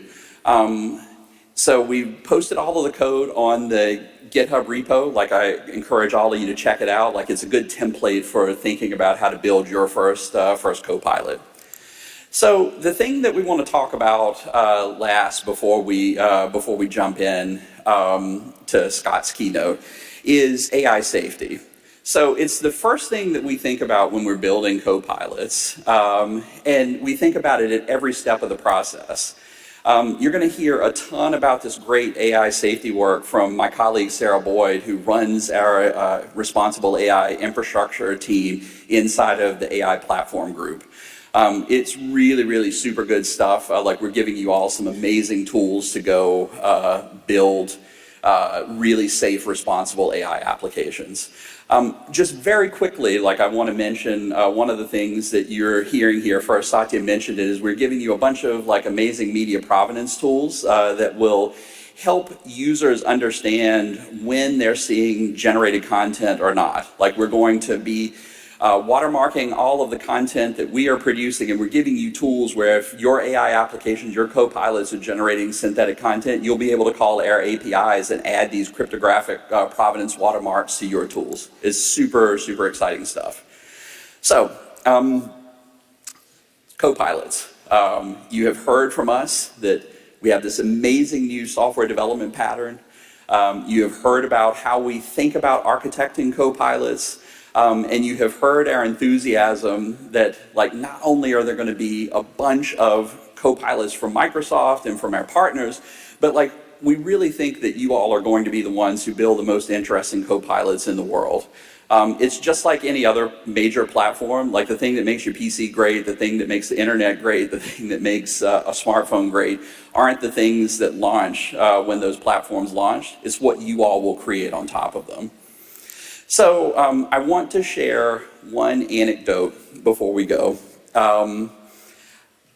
I was an intern at Microsoft Research in 2001. I came to MSR with my PhD advisor when he went on sabbatical. And we would go out with our research group every Thursday to this burrito joint in Bellevue that I think is closed now, called Acapulco Fresh. And occasionally this gentleman would join us. His name is Murray Sargent. And Murray, like I was a 30-year-old PhD student, seemed like a legend to me. Because Murray was the guy who had broken the 64K limit on the Intel microprocessors. So like many of you may be too young to even remember this, but at one point in time, like the computers that we shipped could only use 64 kilobytes of memory for doing the work that they had to do. And Murray was the guy when the 286 came out that figured out protected mode and got Microsoft software to work beyond that 64K memory barrier. And it's like unbelievable to sort of think about what impact like small things like that had on the trajectory of the industry. So, you know, I was in awe of Murray, and I wondered every time we had lunch with him, what am I ever going to do in my career that would allow someone like me, like a younger version of myself, to look at me and think, wow, like this guy did some legendary stuff. And so this is the moment for all of us now. We have capabilities in our hands with these new tools in the early days of this new platform to absolutely do amazing things, where literally the challenge for you all is to go do some legendary shit that someone will be in awe of you for one day. And so with that, I would like to bring to stage my colleague, Executive Vice President of Cloud and AI, the legend himself, Scott Guthrie. Scott Guthrie's wearing glasses and a red shirt. Well, good morning, everyone. It is great to be back here at Build. I'm really looking forward to spending the week with you. You know, as Kevin and Satya have talked about today, you know, AI is going to profoundly change how we work and how every organization operates. And every existing app is going to be reinvented with AI. And we're going to see new apps be built with AI that weren't possible before. And Kevin just walked us through the Copilot stack and explained the different layers involved in building solutions that take deep advantage of large AI models. I'm going to build on his talk and walk you through how we're going to make it easy to develop these AI solutions using Azure, GitHub, and Visual Studio. We're going to show a lot of code today in my talk and introduce you along the way to some amazing new capabilities that we're announcing and releasing here at Build. Let's start by talking about Visual Studio and GitHub. You know, the Visual Studio family of products, which includes both Visual Studio as well as Visual Studio Code, are now the most widely used development tools in the entire world across all languages and platforms. And GitHub is used by over 100 million developers and is literally the home of open source. GitHub also now provides developers and enterprises with an integrated end-to-end developer platform that can be used to collaborate, automate, and secure DevOps solutions. And with GitHub, you can build amazing AI solutions, including all the Copilot capabilities that Kevin just talked about, and use it to transform your businesses. Now, one of the most exciting new capabilities that we've launched with GitHub is a new service we call GitHub Copilot. GitHub Copilot was the first solution that we built using the new transformational large AI models developed by OpenAI. And Copilot provides an AI pair programmer that works with all popular programming languages and dramatically accelerates your productivity. This spring, we announced a new update for GitHub Copilot that we call Copilot X. And Copilot X further enhances Copilot using the latest GPT-4 models and provides immersive Copilot chat functionality, Copilot for pull requests, and automatic unit test generation scenarios. It's truly amazing. And what I'd like to do is invite Thomas Dohmke, the CEO of GitHub, on stage to show it off in action. Please welcome Thomas. Good to see you. Thomas is wearing a black sweatshirt. Hello, Build. It's so great to be here in person. I'm Thomas, and I'm a developer. And what we have witnessed this past year with GitHub Copilot has been a step change to developer productivity. Software has eaten the world, now it's AI's turn. But the autocomplete pair programmer has always been just the starting point. We swing the doors wide open to a new age when natural language powers the coding experience. And that begins with GitHub Copilot Chat, a key feature for GitHub Copilot X. So let's see some real code. For this demo scenario here, I've inherited some Python code from a coworker. It's pretty purely documented. We've all been there, right?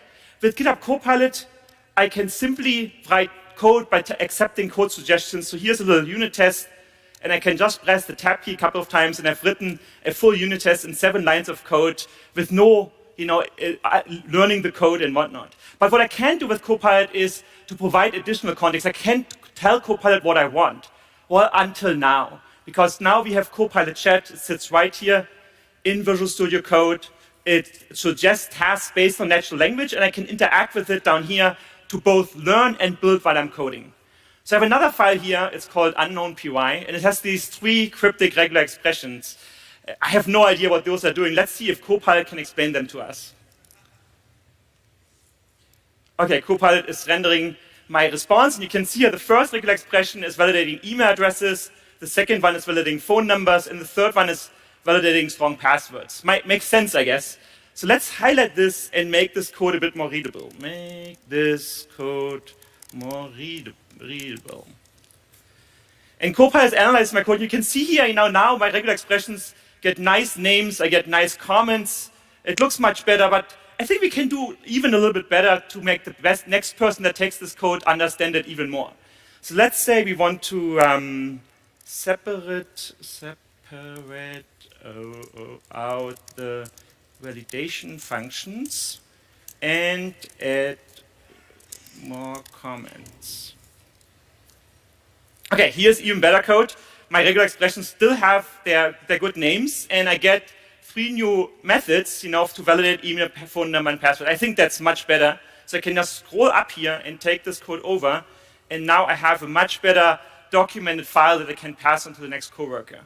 Okay, I got a third file, and this seems to be passing expenses.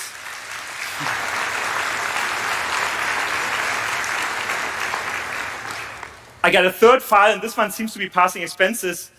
Let's see if this actually works. Ooh, I got an error. It can't unpack the values. So let's see if Copilot can fix the bugs in my code. And so it says, there's a couple of issues. Seems like the split method is splitting the values as a comma separator, but in my comment here, I had said I want the space separator. And then it also says, the datetime module is not imported, probably because I only highlighted the method. So if you look at here, the fix is in split. My fix here in split is here, so I can just go, of course, here. I'm still the pilot and fix this one method. And now my code runs. Cool. So while we're here, I can also ask Copilot to generate some unit tests for me, and I can do this with what we call / commands. So instead of typing, all this stuff on stage, I can just type tests. And now Copilot analyzes all the code passes in my code. It looks at the comment, and you can see it here generating multiple unit tests for my class. In fact, there's one for invalid dates, one for invalid values, command lines, single lines, empty string. It does all that boilerplate code for me, all that boilerplate work for me that I don't want to do. And now I can take this, click this little 3 dot here and insert this into a new file and have a new unit test file. And I can, of course, now use Copilot and Copilot Chat to build this out even more. Well, thank you, Copilot, for doing all the work for me.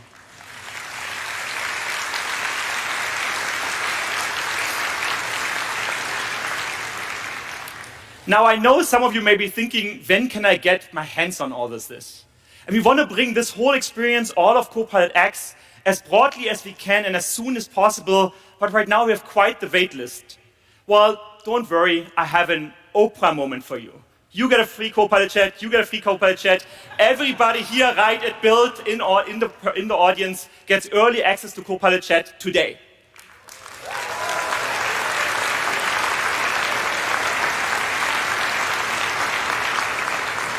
Use Copilot and Copilot Chat both in Visual Studio and Visual Studio Code. And thank you so much for being here today. Back to you, Scott. Thanks, Thomas.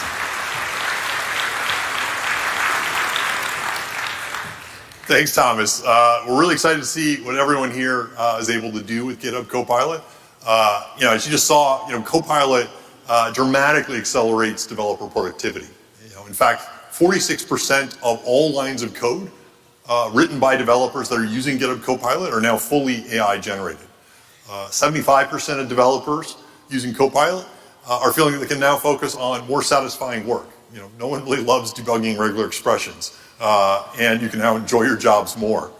And 96% of developers report being able to complete repetitive tasks a lot faster. And we now have over 1 million developers using GitHub Copilot around the world today. And again, we're excited to have everyone here in the live audience be able to take advantage of the latest GitHub Copilot chat capability starting this week. Now, we've seen with Visual Studio, we've seen GitHub Copilot and Visual Studio in action. Let's now look at how we can use these incredibly powerful tools to start building AI plugins. And as you heard from Satya and Kevin, we're embracing an open plugin standard that provides plugin interoperability across ChatGPT and all of the Microsoft Copilot offerings. And with GitHub and Visual Studio, we have an incredibly streamlined developer experience for building these AI plugins. Let's watch a demo that shows all this off. Plugins enable developers to integrate custom applications and data into the chat experience for users. Let's say we have an e-retail store that sells outdoor equipment.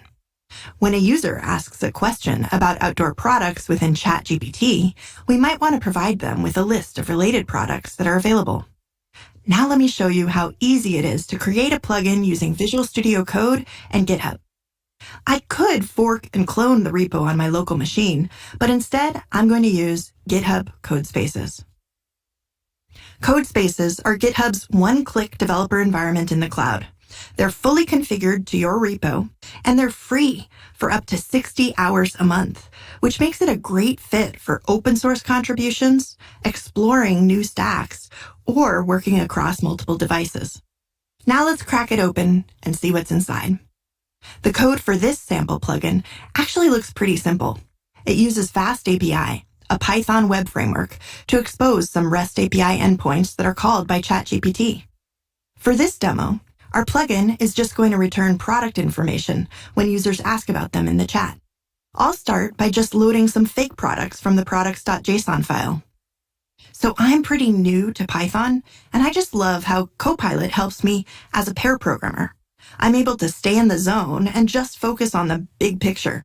Once we're done with our API, all we need to do to transform this project into a plugin is add a little bit of metadata. Well-known AI plugin.json has a description of what the plugin does and includes things like a logo that will be shown in the response. The same file can be used to create plugins for ChatGPT, Microsoft 365 Copilot, and Bing Chat. Now let's add a breakpoint to our API. Once the plugin gets called, I can observe the flow from the request and the response. One of the great benefits of Codespaces is that I don't have to do anything special to install the dependencies. I can run and debug the project, and everything just works. When our project starts, we can see that Codespaces has opened the ports for our Fast API server. This is really helpful for debugging web apps and APIs. By default, the endpoints for our Codespace are only accessible to me. They're secure by default. But I can also configure them to be accessible by my team or my organization, or I can choose to make them public. For the purposes of this demo, I'm going to make our Fast API port public so that ChatGPT can call it. Once I have the URL copied, I'm going to create a new chat in ChatGPT and then install the plugin via the plugin store. This is really simple. All we specify is the URL to our Codespace, and ChatGPT will take care of the rest. Now that our plugin is installed, we can start experimenting with the code inside the chat. To check it all out, all I need to do is start asking questions that might match the natural language instructions we gave in the metadata we exposed for our plugin. In this case, it was climbing products. Because our plugin is running inside a code space, we can even interactively debug it as well. As you can see, our breakpoint is being hit inside VS Code as soon as our plugin is invoked. We can step through the code, inspect variables, and really determine if there's any issues with the way that our code is behaving based on what's being sent by ChatGPT. The experience for building a ChatGPT plugin inside VS Code and GitHub Codespaces is incredibly productive. It's a lot like building a web app. The experience we showed here was for building a ChatGPT plugin, but the experience for building a plugin from Microsoft 365 Copilot and Bing Chat is exactly the same. Now let me show you the same plugin we just built running inside Bing Chat. Microsoft 365 Copilot also supports the same plugin, and you'll hear more about that tomorrow.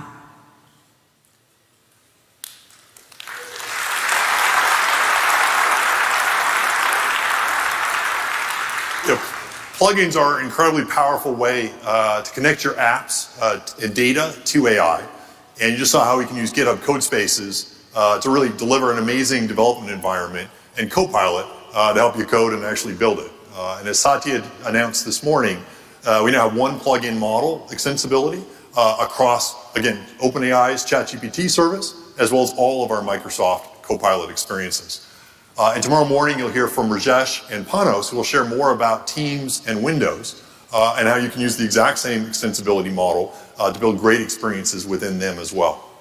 And you can use this extensibility model to enable plugins within Copilot experiences you build within your own apps as well. And a little bit later on in this keynote, I'm going to talk about how you build your own Copilot experiences using our Azure set of services. Now, in that last demo, we used GitHub Codespaces to both code the plugin, but also to kind of do a simple test of it within ChatGPT. And because Codespaces is running in the cloud, it was really easy for ChatGPT to connect to it. You have a nice interactive debugging experience as part of it. This works really well for getting started and for simple development scenarios. But once you go into production, and as your AI plugin gets a little bit more sophisticated, you're going to want to be able to have a backend that's going to be able to scale it out. And there you're going to need an elastic cloud. And Azure provides a great set of cloud native services, including powerful Kubernetes as well as container-based solutions that you can leverage to do this. And with our GitHub Actions capability inside GitHub, you can easily set up now a secure cloud-based CI/CD solution to automate and secure the building, the testing, and the deployment of your plugins to these Azure services. We have lots of organizations out there taking advantage of this capability today. I think a great example, given we're talking about AI scenarios though, is ChatGPT itself. And ChatGPT is a great example of using this GitHub and Azure combination. OpenAI uses GitHub for their development, and they use Kubernetes on Azure, as well as our Azure Cosmos DB database service to run and scale the actual ChatGPT service as well. And obviously ChatGPT has captured the world's imagination this past 6 months. It's the fastest growing consumer product in the history of the web. And what I'll do now is show another demo on how you can also deploy AI apps using that same GitHub and Azure combination as well. Now that we're ready to publish the plugin, we need to run it somewhere that's secure and scalable for our customers. At the end of the day, an OpenAI plugin is just a web service. So we're going to use Azure Container Apps to host the production version of our plugin and GitHub Actions to test and deploy it. Now, I could go through these setup steps in the GitHub UI, but today I want to show you how to configure GitHub Actions in Azure, all within the terminal. We'll use the new Azure Developer CLI, or AZD, for these steps. AZD is a command line tool that accelerates the process of building apps on Azure by providing developer-friendly commands that help automate each stage of the developer workflow. I'm going to start by making sure I'm logged into Azure. Next, I'm going to initialize the repo with an AZD template. Templates include everything I need to provision the resources for our plugin and deploy it to Azure Container Apps using GitHub Actions. The component that was added to the repo is the GitHub action. Now, I always have a hard time reading YAML, so let's use Copilot to help us make sense of it. Okay, it looks like our action is going to provision Azure Container Apps and all the other services we need for our production scenarios. And I also see that it's referencing some external variables, so I won't accidentally be checking in any secrets into my repo. Now I'm just going to push my changes to the repo. Let's take a look at what happens when one of these actions runs. I'm going to open the actions log for our repo to see our action running. I can see it's provisioning all the resources we need, and then I can check out the results to get the new URL of our Azure Container Apps where our plugin will run. Now that we have our plugin running on Azure Container Apps, we're able to scale to millions of users with the confidence that our plugin will run securely and with high availability. Our continuous delivery pipeline in GitHub Actions enables the team to collaborate and commit changes while ensuring that the updates are tested and deployed in a repeatable, secure manner. So we've walked through, how you can clone a sample AI plugin repo, add code to it, set up a CI/CD pipeline, and deploy it into Azure. And as you've seen, everything is pretty easy to do. And what's even better is you can start doing it today. The exact same repo that we've done in all these demos is now public on GitHub, and all the capabilities that we've shown in terms of Visual Studio and GitHub and Azure are now available for all of you to start building great AI plugins with it. And the beauty is it'll work with not just ChatGPT, but with every Microsoft Copilot experience, as well as the Copilot experiences you build yourself. So we spent some time looking at how to develop AI plugins. Let's now switch gears and talk about and deep dive into what we call AI orchestration. Now, as Kevin explained earlier, AI orchestration involves grounding, prompt design and engineering, evaluation, and AI safety. These are kind of the core fundamentals for how you create great Copilot experiences. And this is exactly how Microsoft created all of our Copilots as well. If you think about the pace of AI innovation that you've seen from Microsoft over the last 5 months, it's been pretty intense. We've introduced GitHub Copilot, Dynamics 365 Copilot, Power Platform Copilot, Microsoft 365 Copilot, Security Copilot, Nuance, Bing, and more. That's a lot of Copilots. People are often asking, what's in the water? How are you producing so many Copilots so fast? And the reason we've been able to move at this fast pace is because we built all of these Copilots on top of one platform, which is Azure AI. And this is the exact same platform that all of you can also leverage as you build your own Copilot and AI experiences as well. Azure AI includes several categories of AI capabilities, including our advanced Azure AI infrastructure. An Azure OpenAI Service is our newest capability and became generally available in January of this year. The Azure OpenAI Service enables developers and organizations to access and use the most advanced AI models in the world, including both ChatGPT and GPT-4. And all of these Microsoft Copilot experiences that you're seeing here at Build are built using these Azure OpenAI models. And again, all of the Microsoft Copilot offerings are built using the exact same Azure OpenAI Service and APIs that you can all use to build and scale your own AI solutions as well. Now, what makes the Azure OpenAI Service so powerful is that it enables you to ground and fine-tune the AI models with your data. We're making it easy to do this with all of our Azure data services, and this enables you to get much more intelligent and tailored outputs from the AI models. And obviously, as you do it, one of the questions we get asked a lot is, what happens with my data? And the bottom line is it's really important as you're grounding AI with your data that you trust your cloud provider. And obviously, Microsoft and Azure AI runs on trust. We're committed to doing all the right security work, the privacy and compliance work across everything that we do. And we've been doing this with our cloud for over a decade. And our approach to AI is no different. When you use the Azure OpenAI Service, your instance is isolated from every other customer. Your data is not used to train or enrich the foundation AI model that's used by others. So you don't have to worry about anyone other than your organization benefiting from AI that's trained on your data. And your data and AI models are protected at every step by the most comprehensive enterprise compliance and security controls in the industry. And that's why more than 4,500 customers are already trusting and using the Azure OpenAI service today. It's the fastest growing service in Azure's history. And what I want to do is show a quick video of a couple of customers that have already built some amazing solutions with it. Let's watch a video. With Azure OpenAI Service, developers can unlock innovative new ways to delight customers and offer completely new experiences with generative AI. As a leading agreement technology provider, DocuSign set out to help customers and signers better understand their agreements. With a single click, DocuSign extracts key data points, creates an AI-generated summary of a contract, and even allows users to ask questions and get answers quickly, so people can review and sign agreements faster, with more confidence.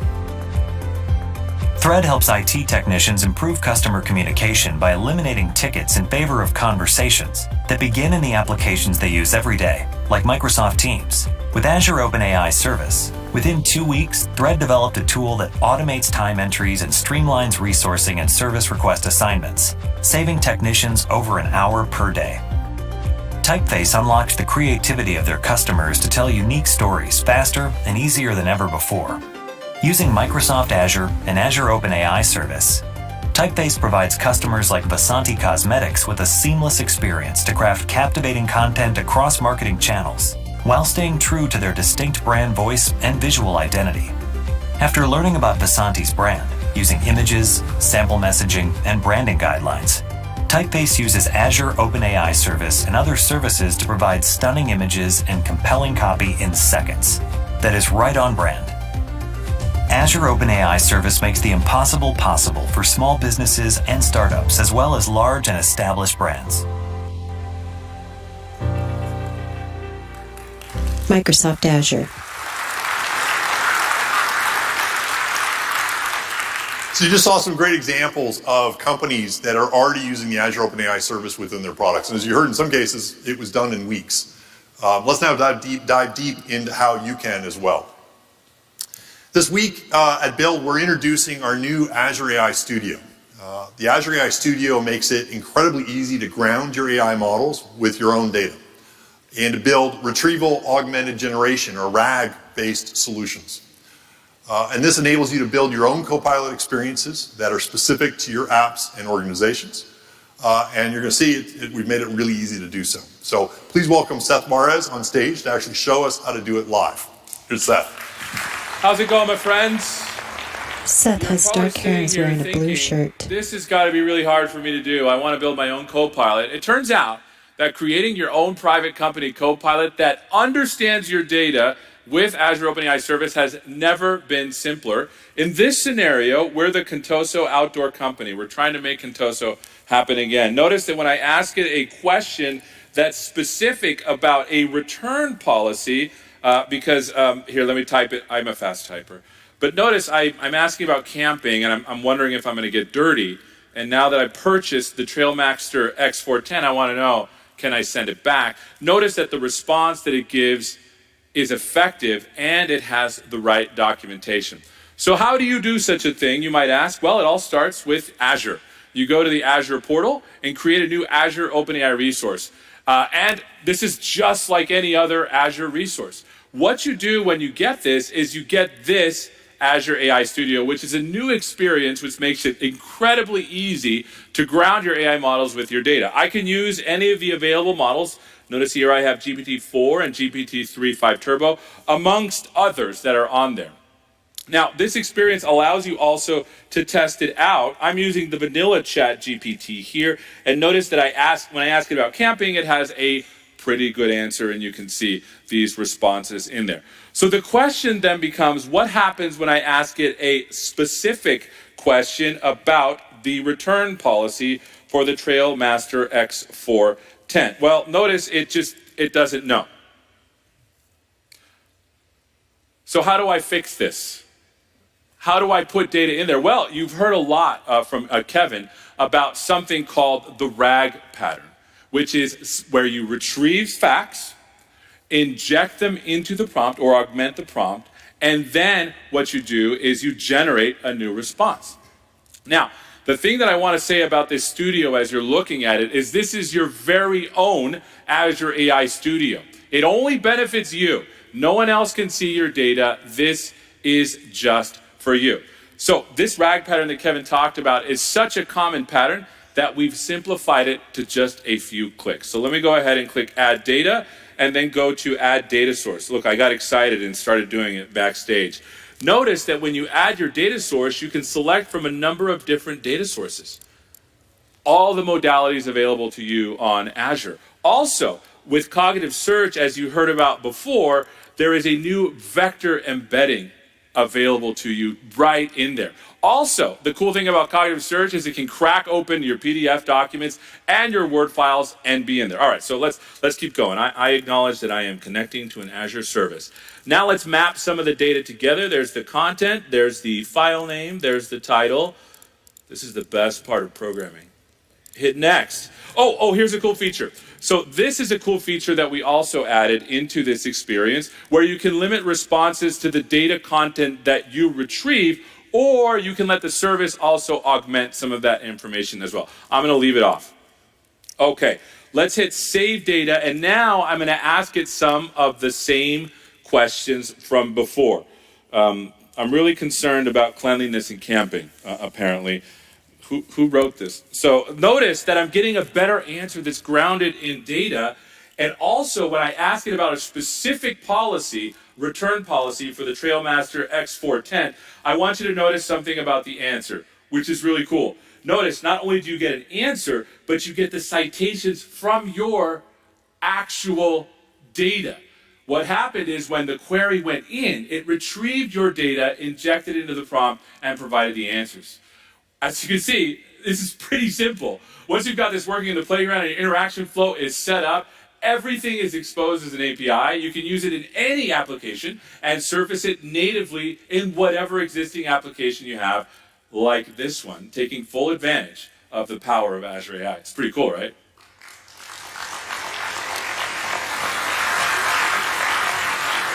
Great. Thanks, Seth. And as you saw, Satya showed you how incredibly easy it is to ground the Azure OpenAI service using your own data. Keep it private and specific just to your organization, so only you benefit from it. And then this enables you to build great Copilot experiences that are specific to your apps, specific to your organizations. And the great thing is what Seth just demoed is now in preview for you all to use.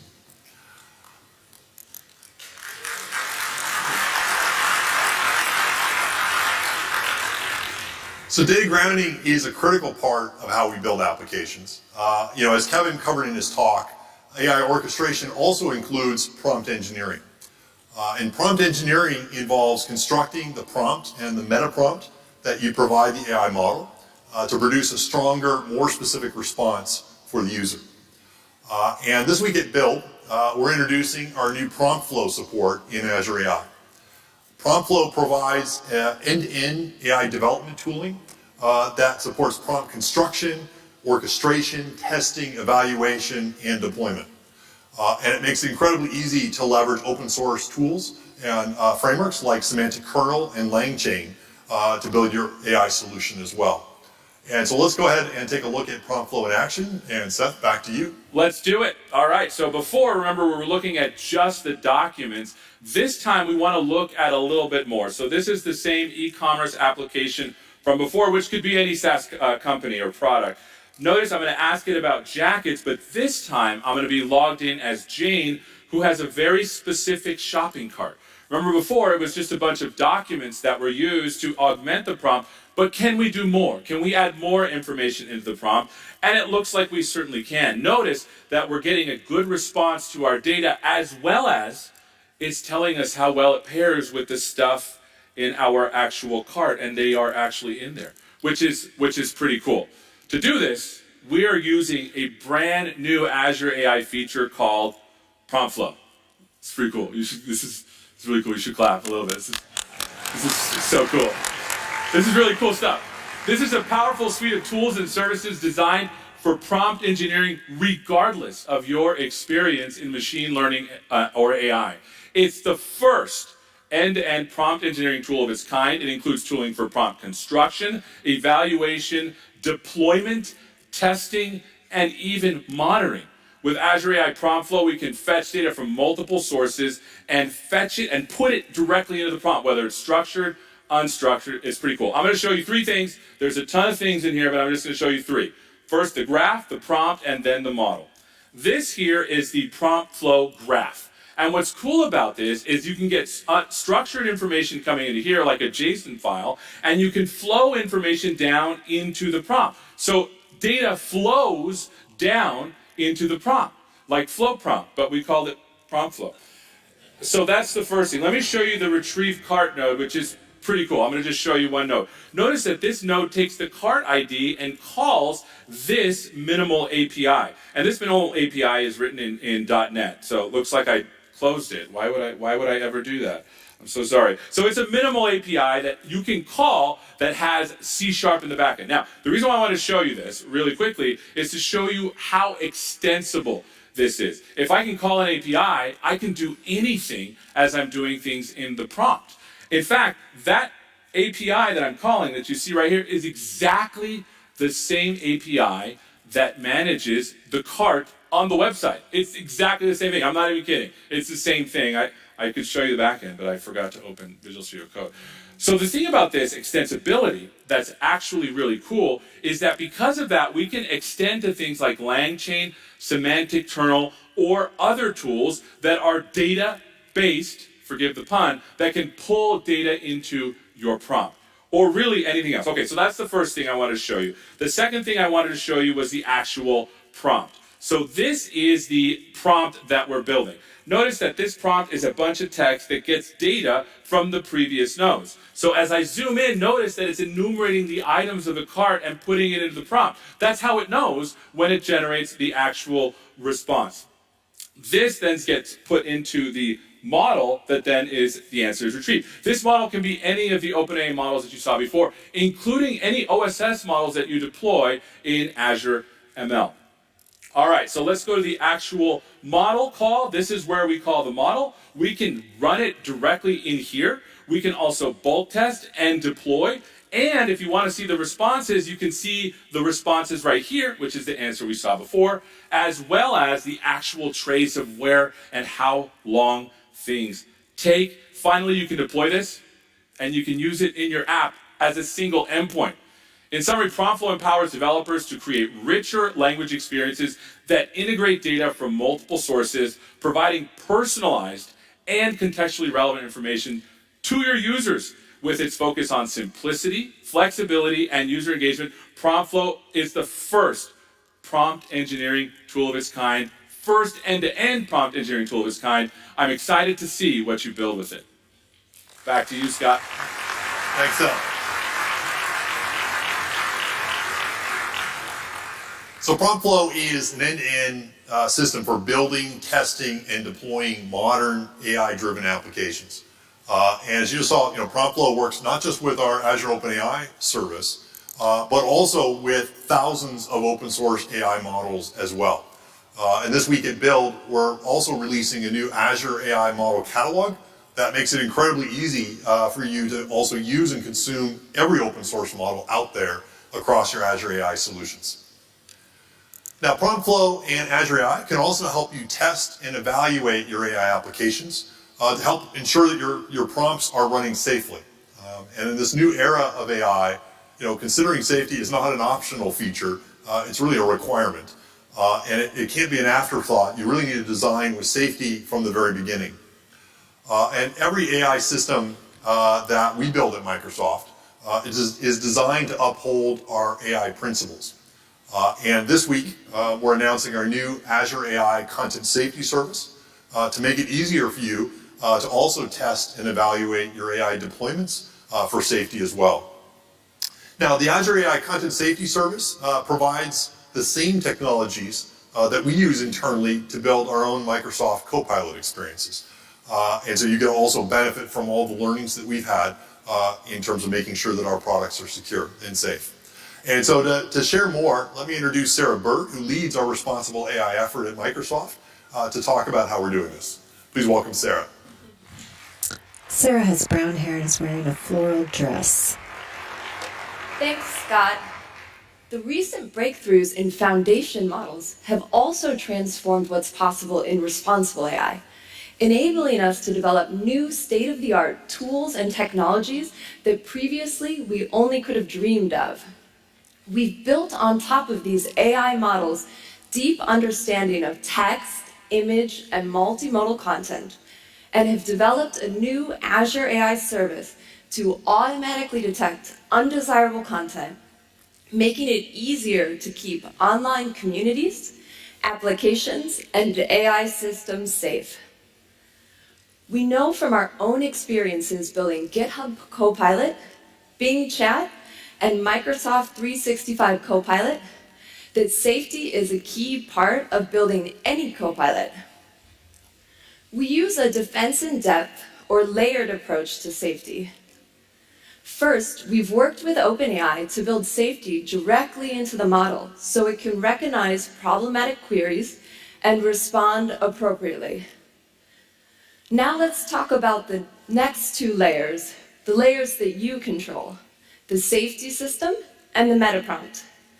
I'll start by showing you the safety system, Azure AI Content Safety. Let's take a look. Azure AI Content Safety is an API-based product that can be deployed as part of any application to monitor for harmful content in real time. I'm in the studio so that we can explore how it works interactively. For the Contoso bot, most people are going to be asking appropriate queries about products they'd like to buy. For example, here's a user query looking for an axe to cut a path in the forest. If we ask Content Safety to score this, we can see that it recognizes it as safe. However, one of the challenges with language is that small changes can completely change the meaning. But the power of new foundation models and Azure AI Content Safety is that it can understand these differences. So if I change even a single word in the sentence and rerun the query, you can see that Azure AI Content Safety understands that this query is not safe and it would reject it. Here, I'm using the default settings, but if I want, I can adjust the severity levels to meet the needs of my application and deploy this through the API in production. Contoso uses Azure OpenAI, so Azure AI Content Safety is already built in. Returning to the Contoso bot, I can test these same queries again. Here, I'm going to start with a recommendation for cutting a path. As you can see, the Contoso bot is prepared to recommend products the customer can buy. However, if I pretend to be a user with the same harmful query as before, I can see the safety systems in action, and my bot knows to reject it, protecting Contoso and its users. Pretty cool, right? If you're using an open source LLM, you can call Azure AI Content Safety directly using the API. However, if you're using Azure OpenAI, you're starting with the first two layers of safety from the beginning. Regardless of what model you're using, the next area that you want to focus on is the meta prompt, that system-level prompt that you feed into the model to control its output. Here we have an example of the safety portion of the meta prompt for the Contoso application that Seth showed.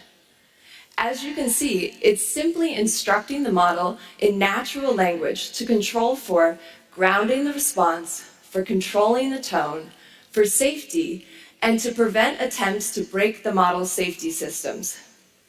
But what I really want to show you is how you can engineer and experiment with these kind of meta prompts using Azure AI Prompt Flow. Let's take a look. I'm going back to the Contoso retail flow that Seth showed earlier to experiment with the meta prompt and add the safety section I just showed you. Rather than just push it to production, I also want to test it first. Built into Azure AI is a system for testing prompt variants. As you can see, I'm testing two variants here. Variant 0 contains the new safety section. Now I'm going to use prompt flow to see how these two compare. Prompt Flow provides built-in metrics, which makes it easy for me to evaluate. Let's look at the results. First, I'm going to look at the outputs of the system to understand how these two prompts stack up qualitatively. I can see immediately that there are differences in how they behave. And if I go to example 3, which is the example of a user trying to jailbreak the system, I can see that variant 0 outperforms variant 1 because variant 0 refuses to give information about its prompt, while variant 1 is successfully jailbroken. Now that I've looked at the examples, I want to understand how these two compare overall by looking at metrics. I can see that variant 0 is outperforming variant 1 across the board, with higher scores in groundedness, relevance, and coherence, which means it's the clear winner for me. And now I can confidently deploy to production and bring the power of AI to Contoso shopping experiences. Here, you've seen the combined power of Azure AI Content Safety integrated in Azure OpenAI and meta prompt evaluation in Prompt Flow to build safety into Copilot. This is just a glimpse of some of the new responsible AI capabilities we have in Azure AI. We're making it easier to build real-world, mission-critical, safe, and secure AI solutions that you can trust and use in your business. Scott, back to you. Thanks, Sarah. Thanks so much, Sarah. In this new era of AI, as I said earlier, safety is not an optional feature. It is a requirement. It can't be an afterthought. You need to design with safety in mind from the very beginning. And with services like the Azure AI Content Safety Service, we're providing you with powerful capabilities that are built into Azure AI, automatically integrated into Azure AI already for you, that'll help you be safe and secure as you build your AI solutions. So now that we've covered the Azure AI and the Copilot stack, let's now dive deep onto our Azure AI infrastructure. Now, we've invested heavily over many years now to make Azure the place to do cutting-edge AI innovation. Azure is very much now the world's AI supercomputer, and it's the infrastructure that's powering not just the ChatGPT experience, but all of the AI products and services coming from Microsoft. But it's also the AI supercomputer that was used to train the large foundation models that OpenAI produced. And to do this, we've built purpose-built AI infrastructure to deliver reliability and performance at scale. We built the largest AI model training system in the world, one with tens of thousands of interconnected GPUs and fast networking. The picture here is one of our new NVIDIA Hopper-based GPU systems. Azure was the first cloud provider in the world to deploy and offer Hopper-based GPU systems to customers. And the picture here, you can see a lot of cables.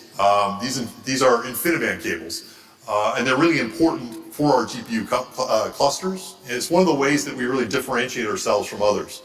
Neither AWS nor Google support InfiniBand today. And InfiniBand gives Azure the highest network bandwidth and lowest network latency of any cloud hyperscaler in the world today. That picture shows you what the servers are. Now let's switch gears now and take a look at what one of these data center facilities looks like. The picture on the top right, you can see one of our new data centers that we're building to add to our Azure cloud region in Dublin. And those little things are tractors and cars. So it gives you a sense of the scale. And that building is just one data center that we're commissioning and adding into that region. And to give you a sense of the scale that Azure is now operating at, we'll now bring live more than 120 data centers this calendar year alone. That's one new data center every 3 days. And most of these data centers, like this one, are ones that we're designing and building ourselves. And multiple data centers that make up what we call an Azure region that you can deploy across. Now, our Azure region in Dublin is made up of many, many data centers like this one. And its in total size is already over 1.5 miles long and 0.5 mile wide. And already has 2 million square feet of data center floor space that's already live that you can deploy your workloads in today. And to put 2 million square feet in perspective, that's the equivalent of 35 football stadiums in size, all just in one region inside Dublin. And Dublin is less than 3% of our total data center footprint around the world today. We now have more than 60 Azure regions live. Dublin is just one of those dots there on the map. It's more regions and in more countries than any other cloud provider. And we're bringing all of this scale and all this power to you so that you can build amazing solutions on top of it. But we also know that with all that power comes responsibility. We started our sustainability journey at Microsoft more than a decade ago, and we're committed to leveraging 100% renewable energy by 2025. And our data centers, including all of the new AI infrastructure that we're deploying, are very much part of that commitment. As an example, our data centers in Sweden use free air cooling to reduce carbon emissions, while in Arizona, we're using solar power. In Finland, we're reusing heat energy produced by the data centers to warm homes in the winter in Helsinki to help further reduce the carbon emissions from the local community as well. And Microsoft, including all of our Microsoft Cloud data centers, will be carbon negative by 2030. And by 2050, we'll have removed all historical carbon emitted by Microsoft since our founding in 1975.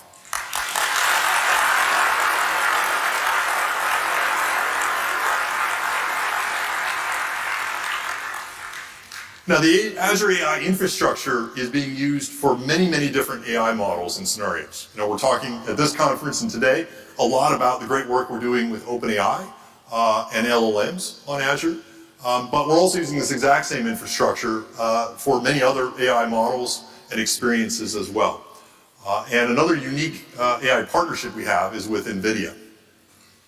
NVIDIA is bringing its AI software to Azure by integrating NVIDIA's AI enterprise with Azure AI. Organizations are going to be able to have a secure, enterprise-ready platform to quickly build and deploy custom machine learning models. And NVIDIA's Omniverse Cloud provides a full stack environment to design, develop, deploy, and manage industrial metaverse applications. And this gives enterprises access to the full stack suite of Omniverse software applications and NVIDIA OVX infrastructure to scale and combine it with the scale and security of Azure.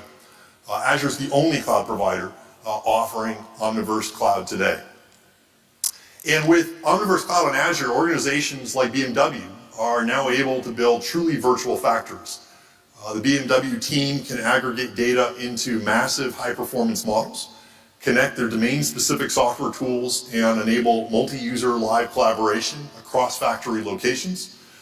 They can run real-time digital twin simulations, virtually optimizing layouts, robotics, and logistics systems, even years before a factory opens. And it's all possible from any location and on any device. Now, data, all the AI innovation that we've seen today is built on top of a foundation of data.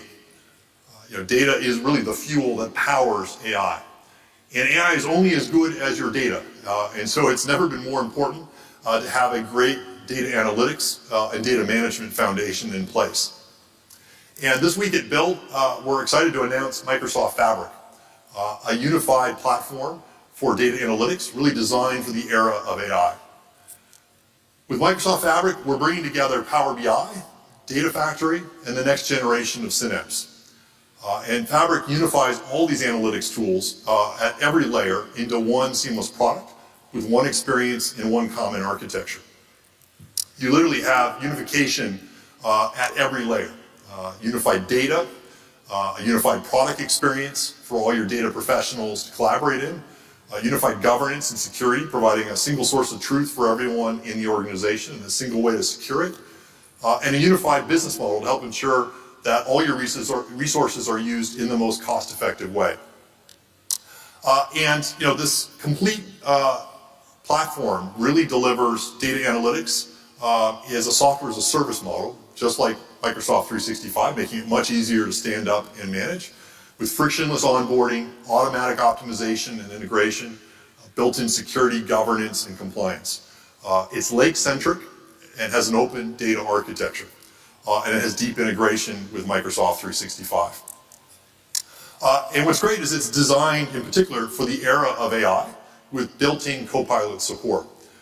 And this Copilot support enables you to use AI to understand and reason over data in extraordinary new ways.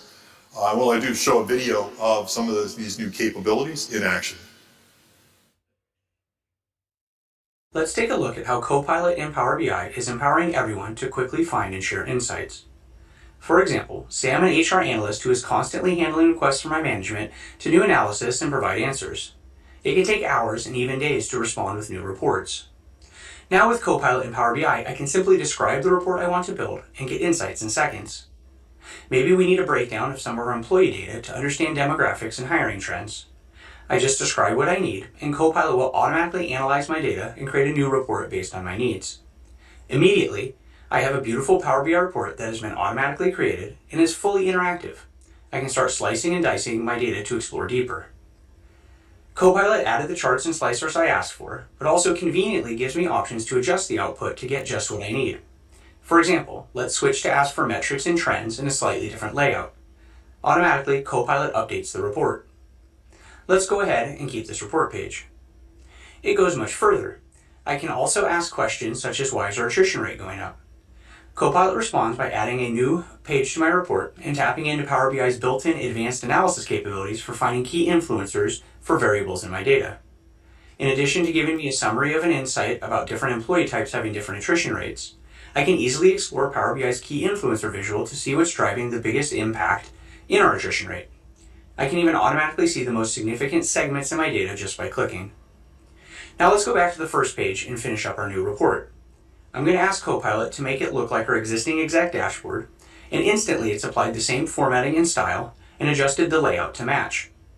Best of all, I can still interact directly with the Power BI report that Copilot has created.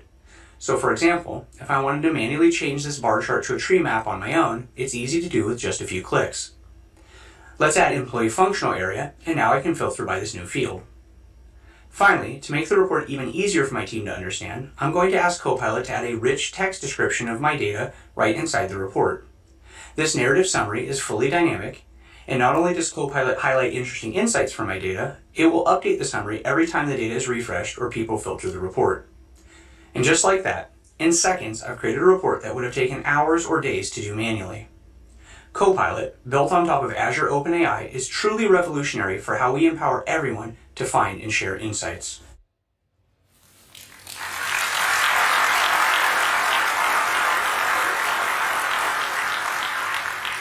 And what you saw there is how we're able to organize data in Microsoft Fabric and in turn enable this amazing natural language experience in Power BI on top of it. You know, Microsoft Fabric is designed for the era of AI, and its serverless data management engine is tuned for advanced AI scenarios like that. And with Microsoft Fabric, we have a deep commitment as well to open formats and APIs. You know, Fabric comes with a SaaS multi-cloud data lake, which we call OneLake, that's built in and automatically available to every Microsoft tenant. OneLake is built on open formats, including Delta and Parquet, meaning it's compatible with solutions like Databricks and other open source tools.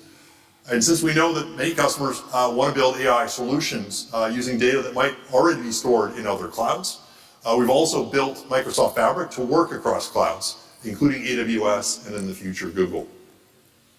And I'm incredibly pleased to announce that Microsoft Fabric is now available in public preview for everyone to use. aka.ms/fabric. So we have some great sessions on Microsoft Fabric, and you're going to be able to learn a lot more about it later this week at Build.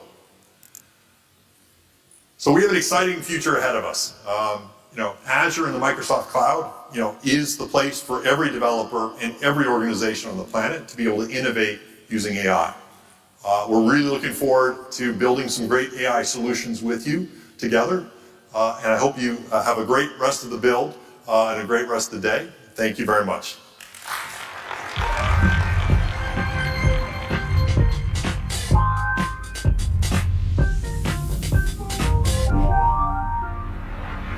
Translucent square expands to reveal the Microsoft logo. Microsoft Build. What an amazing start. to Microsoft Build. Caroline is at the convention center. She has blonde hair and is wearing a green patterned shirt. Day one keynotes just wrapped. Throughout the event, we'll chat with industry leaders across the company and the world. Plus, for the first time, we're bringing you backstage to talk with some of the minds behind our keynotes and breakout sessions moments after they get off stage. In fact, our own Seth Juarez is live with Scott Guthrie right now. Seth, over to you. He's right here, the man with a plan. How you doing, my friend? Doing well. So you just got off the keynote. Is it a little bit of excitement? You're excited to be done? It's nice to be done. Oh, it's always a little you're stressful. telling me. So what was the most exciting things for you during the keynote that you were excited about? Well, there's a lot. I was excited just in terms of seeing how everything fits together, across all the keynotes. So not just mine, but also Kevin and Satya's. We've really infused AI across every Microsoft product. And what the beauty is, all of that AI is built on top of Azure. It's built on top of the same developer services that everyone outside Microsoft can leverage. And it's got a seamless experience with GitHub and Visual Studio. So that developers can use the tools they love in order to build amazing Copilot applications, amazing plugins, amazing data lakes. And I love that we were able to show literally how you do that through the demos. It's not just slideware, it's like real. And that's what I was it's asking. available this week. That's what I was asking you. This is all real stuff. People are actually hitting endpoints. It's real stuff. Yeah. We're turning on a lot of the URLs right now. Yeah. So, basically, both a plugin demo I showed as an example, Fabric, which I just announced, and a whole bunch more that you did demos on. Awesome. Great demos, by the way. Thank you. Thank you. You're not just saying that because people are here. Yeah, no, it was awesome. Thank you. It's fun. That's going to be fun to see what people build with it. Awesome. Well, thank you so much, Scott. Thanks. Over to you, Christina. Thank you, Seth. All right, get ready to put a smile on your face, and please welcome Azure Data Center launch lead, Devin Allen. Devin, welcome to Build. Christina has dark hair and is wearing a black shirt. Devon has blonde hair and is wearing a black suit. Straight here from Poland to celebrate the opening of our newest data center region. I love it. I love it. All right, so you're going to be here to talk about a new video series that brings us up close and personal with some inspiring stories. But before we chat about that, let's go ahead and get a quick taste of what the series is all about. Let's roll the clip. Amazing. The geopolitical history of Poland forces Polish people to innovate faster. I think it's in our DNA of Swedish people to build from day one to grow outside of Sweden. It's not about technology alone, it's how people build quality into it. I'm so impressed by how you're taking technology to create empowerment. It's together that we can tackle all the challenges. Where technology meets tradition. Cloud cultures.